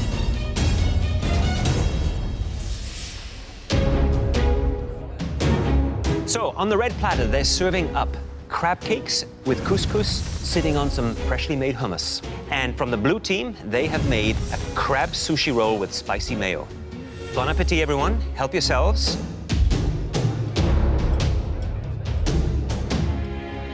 What do you think, Lainey?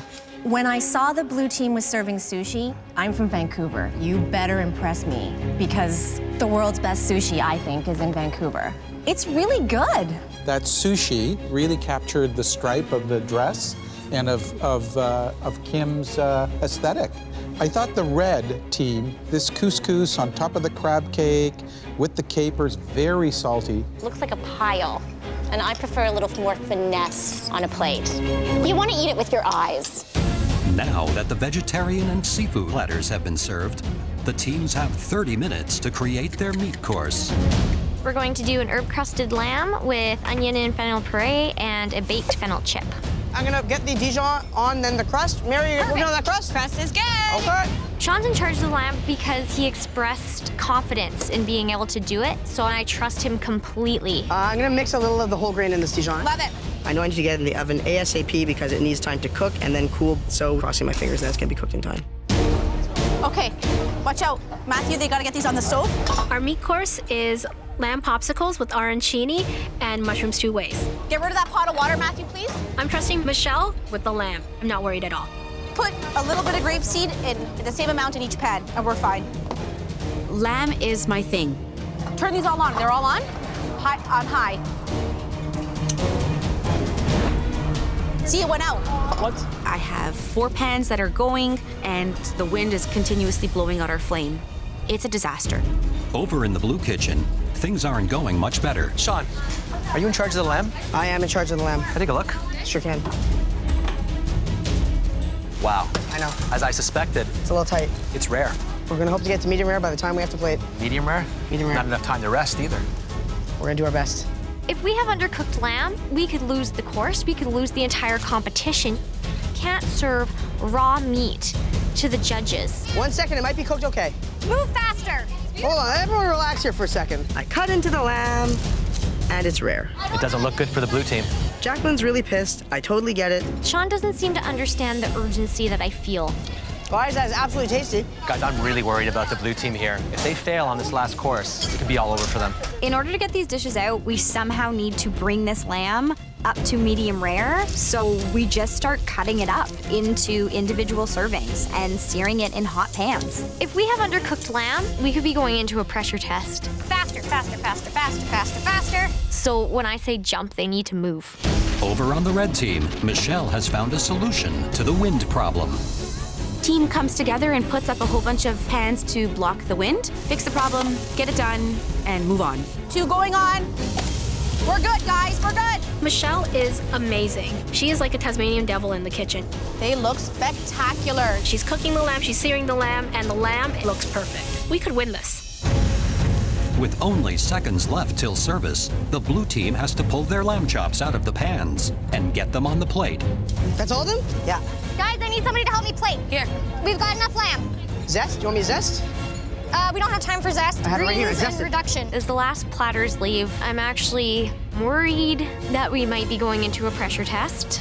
I'm a little disappointed about the cook on the lamb. I don't want the loss to be attributed to me. Guys, that looks beyond spectacular. I think we did this one properly, guys. This last dish is amazing.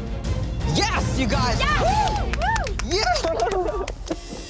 The guests will now sample the third and final course. The red team's pan-fried lamb lollipops with arancini and mushrooms 2 ways. And the blue team's herb-crusted lamb ribs with onion puree. Cynthia, what do you think of the presentations? To me, the red team has knocked it out of the park in terms of presentation alone. This presentation that's polished, it's enticing, it's inviting, it's very appetizing. I would agree. I don't know about you two, but I'm partial to the red team's presentation right now.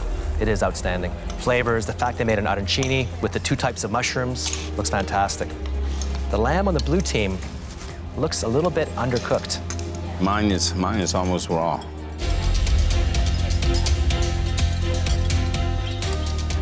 I really like the seasoning on the blue team, but I think from an overall presentation and sort of taste factor, the red team won this. This was an important course for the red team. They evened the playing field a bit here.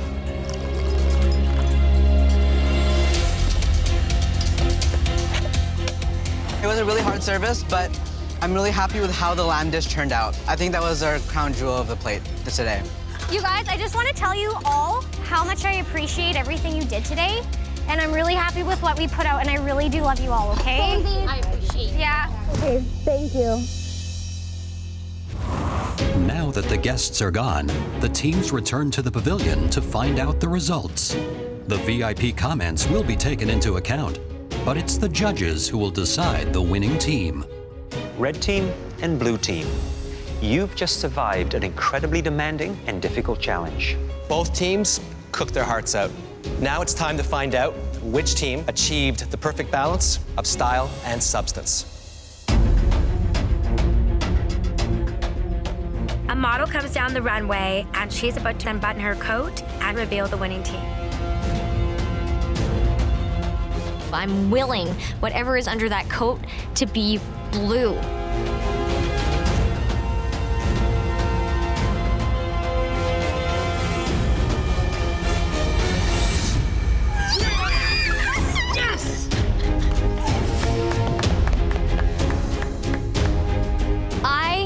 Led a team to victory. I think this is pretty much the proudest moment of my life right now. I don't have to feel absolutely horrible about the lamb. I'm safe, live to fight another day. I'm so happy. Congratulations, blue team. You won over the fashion world, and you won over us with your vegetable and seafood courses. Red team, tomorrow you will face a pressure test, which will send at least one of you home. My food dream could be taken out from under me. I could go home. We'll see you tomorrow back at the MasterChef Canada kitchen. I feel horrible. I let my team down. Team captains have one job, win. And I didn't do that.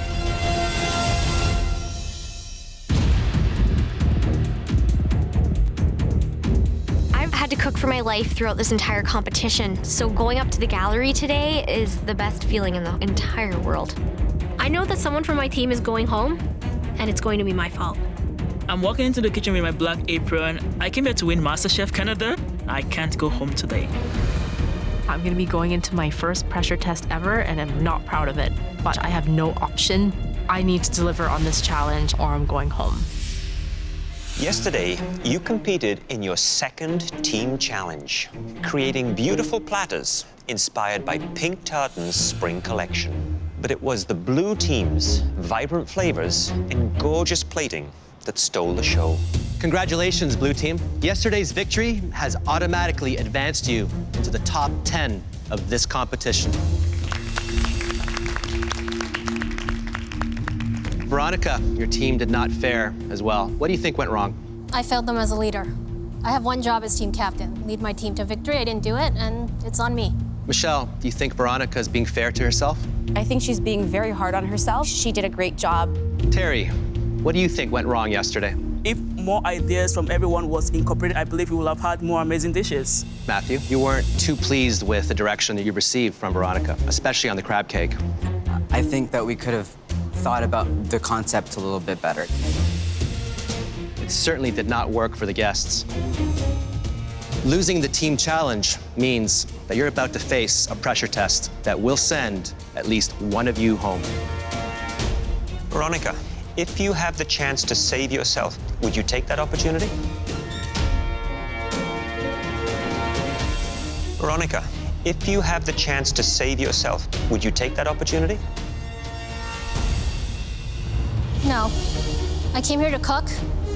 I'm gonna cook. Well, Veronica, you will have to choose one member of your team to be safe from elimination and join the others up at the gallery. I think that Veronica is gonna save me. When Veronica was injured, I stepped up to the plate. Everyone did a wonderful job, but it seemed that our lamb dish was our strongest dish. Michelle deserves to be in top 10. Please take off your apron and head up to the gallery. The rest of you are going to have to earn your spot in the top 10. And the ingredient underneath this cloche will determine whether you prosper or perish. Beautiful butter-poached maritime lobster. Absolutely zero lobsters in Foothills County. They're not exactly running around the fields.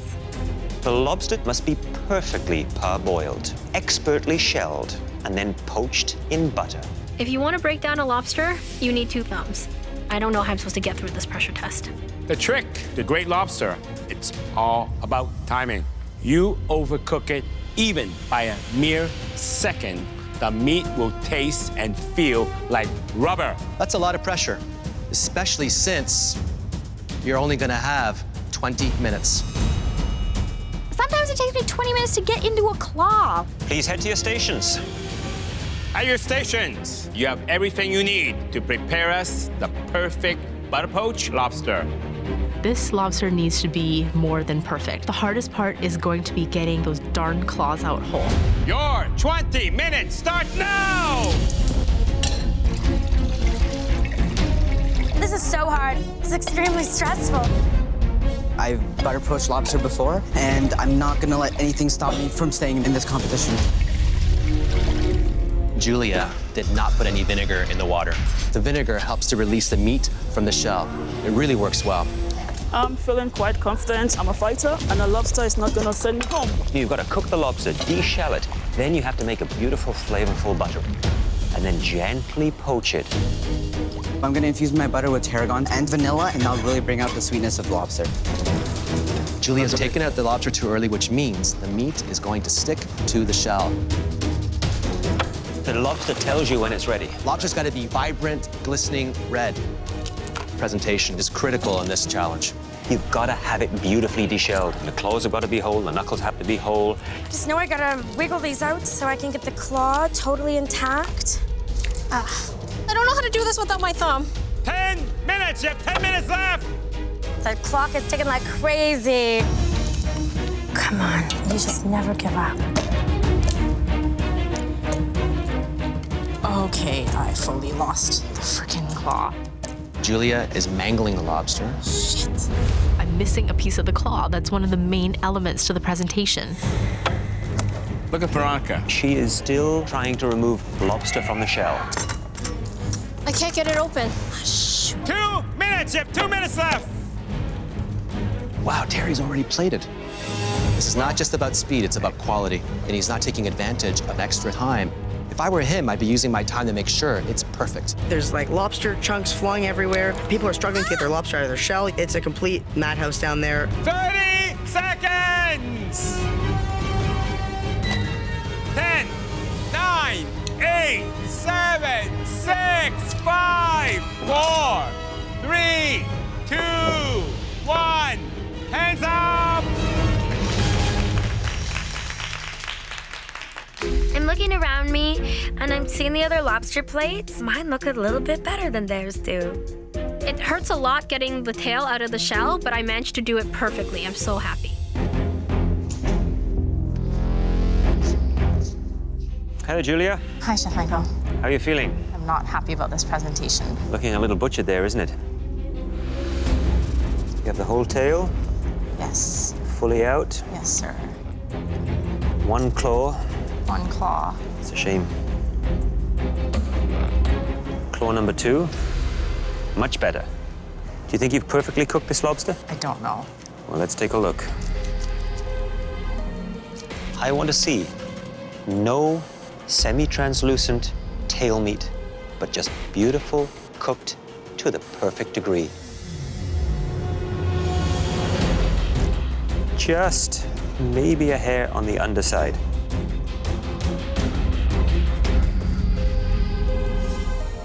Nice flavor of tarragon in there. Thank you. You know that claw, it's hard to look at. It is. Thank you, Julia. Thank you. Matthew. Hi, Chef. The claws, a little bit messy on this one, but this one is quite nice. The tail is the most important part. What do I want to see? You want to see it a little bit moist, Chef, and Yes. just cooked. That looks perfectly done.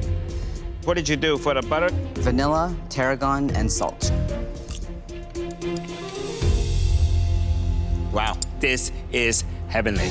I love that flavor. Fantastic. Vanilla in his butter, and that just makes so much sense to me. I just want to eat his lobster. Happy? I think I'm happy. You had extra time to spare. That we all know in this kitchen is a luxury. You definitely get first prize for speed. Thank you, Chef. However, this ain't so good for you, Terry. It's the vein, the intestinal tract. The devil is in the details. This teeny tiny vein is gonna send me home today. This is not just about speed. It's about quality, details, and impeccable execution. Yes, Chef. What happens if this is not perfectly cooked lobster?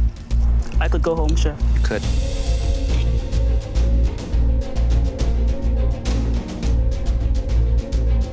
It's perfectly cooked, though.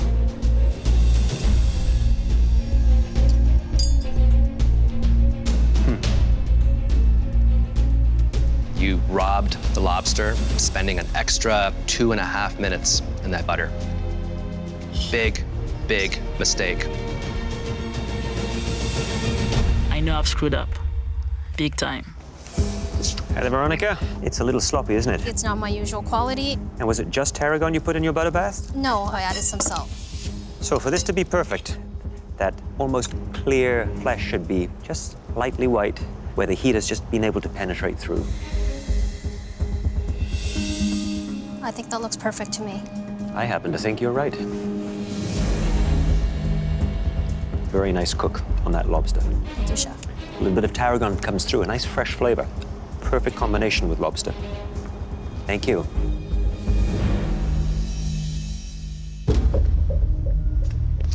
April Lee, do you think you pulled this off?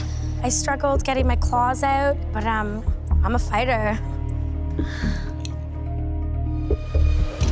Perfectly cooked, perfectly cleaned. Yes! What was the flavor that you infused the butter with? Tarragon and star anise. It's perfect. Thank you. You took the lack of experience and completely overcame that with sheer determination. Incredible. I'm so proud of myself. That was a tough challenge. You gave it your all. And some of your butter poached lobsters were good enough to earn you a spot in the top 10. Matthew, your lobster was the best of the night. The second best lobster dish, April Lee. The third cook we're sending up to the balcony is just squeaking into the top 10 with a lobster that tasted much better than it looked. Veronica. Congratulations, all of you. Now, please head up to the gallery. Terry, Julia, both of your lobster dishes just did not measure up. Neither dish was good enough to keep you in this competition. Julia, give us a reason why we shouldn't send you home. I still have fire and passion in me, and I'm not ready to go home, and I'm still fighting. What about you, Terry? I know I've got a culinary point of view that no one else here has. I'm hardworking. I want this so bad. I know everyone wants this so bad, but I'm sorry. It's clear that you both feel that you have a lot to show us. And we're gonna give you the chance in a second pressure test. Oh, goodness gracious. You'll now have to compete in a one-on-one challenge that will determine which one of you advances and which one of you goes home. And that decision depends on how well you can cook a mouth-watering steak au poivre. This beautiful cut of filet mignon is encrusted with peppercorns, then seared to a perfectly pink medium rare. The richness of the steak is then complemented by the peppercorn sauce, a reduction of cognac, fresh cream, savory Connaught beef stock, and pan juices. You will have only 15 minutes. Please head to your stations, where you will find top-of-the-line Miele appliances and everything you need to reproduce this beautiful steak dish. 15 minutes. It's crazy. I've never cooked anything this quickly in my life. Your 15 minutes starts now! Rumble, match, ding, ding, go. Going home is not an option. Watch me get this. Perfect. Step one is get that steak seasoned, get it onto that pan, get that nice caramelization happening. Now, Terry's pressing his meat down, which I think is a smart thing to do because you're actually making sure that you have full contact with the pan. I'm gonna put it in the oven, and then I'm gonna work on the sauce. She's probably going to start to make a little reduction with some of the quinoa beef stock and intensify that so that it adds and builds flavor to the sauce. I start making my sauce, I put in my broth, I put in the cream, and it's looking a bit dark, it's looking a bit rustic. Everything is riding on this. The tension is unbelievable. He's plating. Terry is plating. 30 seconds! I'm scared that I don't have enough sauce. I did not put enough stock in the pan.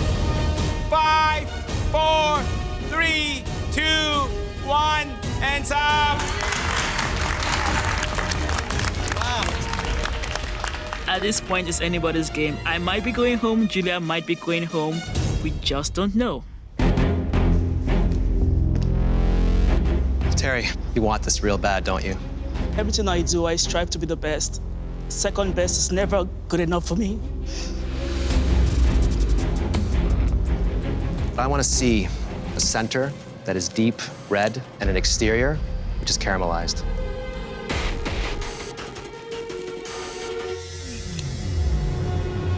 It's perfect.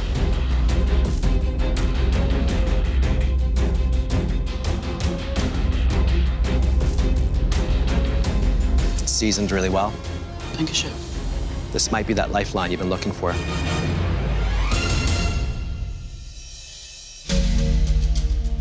Terry. Yes, Chef. Sauce is very important. I like your consistency, you know? I noticed you left some of the peppercorn in there, which is a good idea because I want some crunch and I want a lot of flavors. A touch more cream, giving it extra richness, would have been perfect. I'm hoping Julia's steak is a rare steak. Hi there, Julia. Hi, Chef Michael. And you believe you've given this steak everything you have? Everything that I have in 15 minutes, yes. So what is the cook on this steak? Medium rare.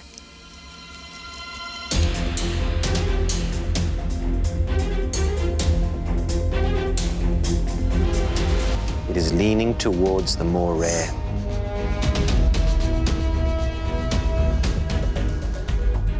It's probably 2 minutes shy of reaching that perfect point.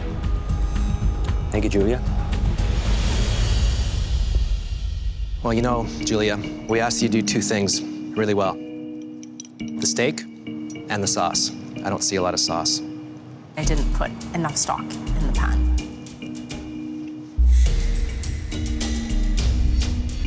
That little bit of sauce is pretty spectacular. I feel like my sauce can save me. Julia and Terry, you are the first two home cooks in the history of MasterChef Canada to ever face 2 pressure tests in a row. Unfortunately, we have to send someone home tonight. The home cook who managed to impress us the most was Terry. I'm sorry. It's okay. Terry, please remove your apron and head up to the gallery. I'm advancing into the top 10 and it feels great. And right now I'm determined to make sure I never end up in the bottom again. I'm gonna work my ass off. Julia, you have shown us tonight and throughout this competition that you have the tenacity to achieve anything you want. And we all wish you the very best. You did a great job. You should be very proud of yourself. I am a better home cook than I ever imagined. This is a great dish. Thank you, Chef. I've learned that I can do amazing things. Those look beautiful. I love them. Yeah, I love them. Well done. Thank you, Chef. Thank you. I feel really proud of how far I have made it. This is not the end of my journey. It doesn't stop here.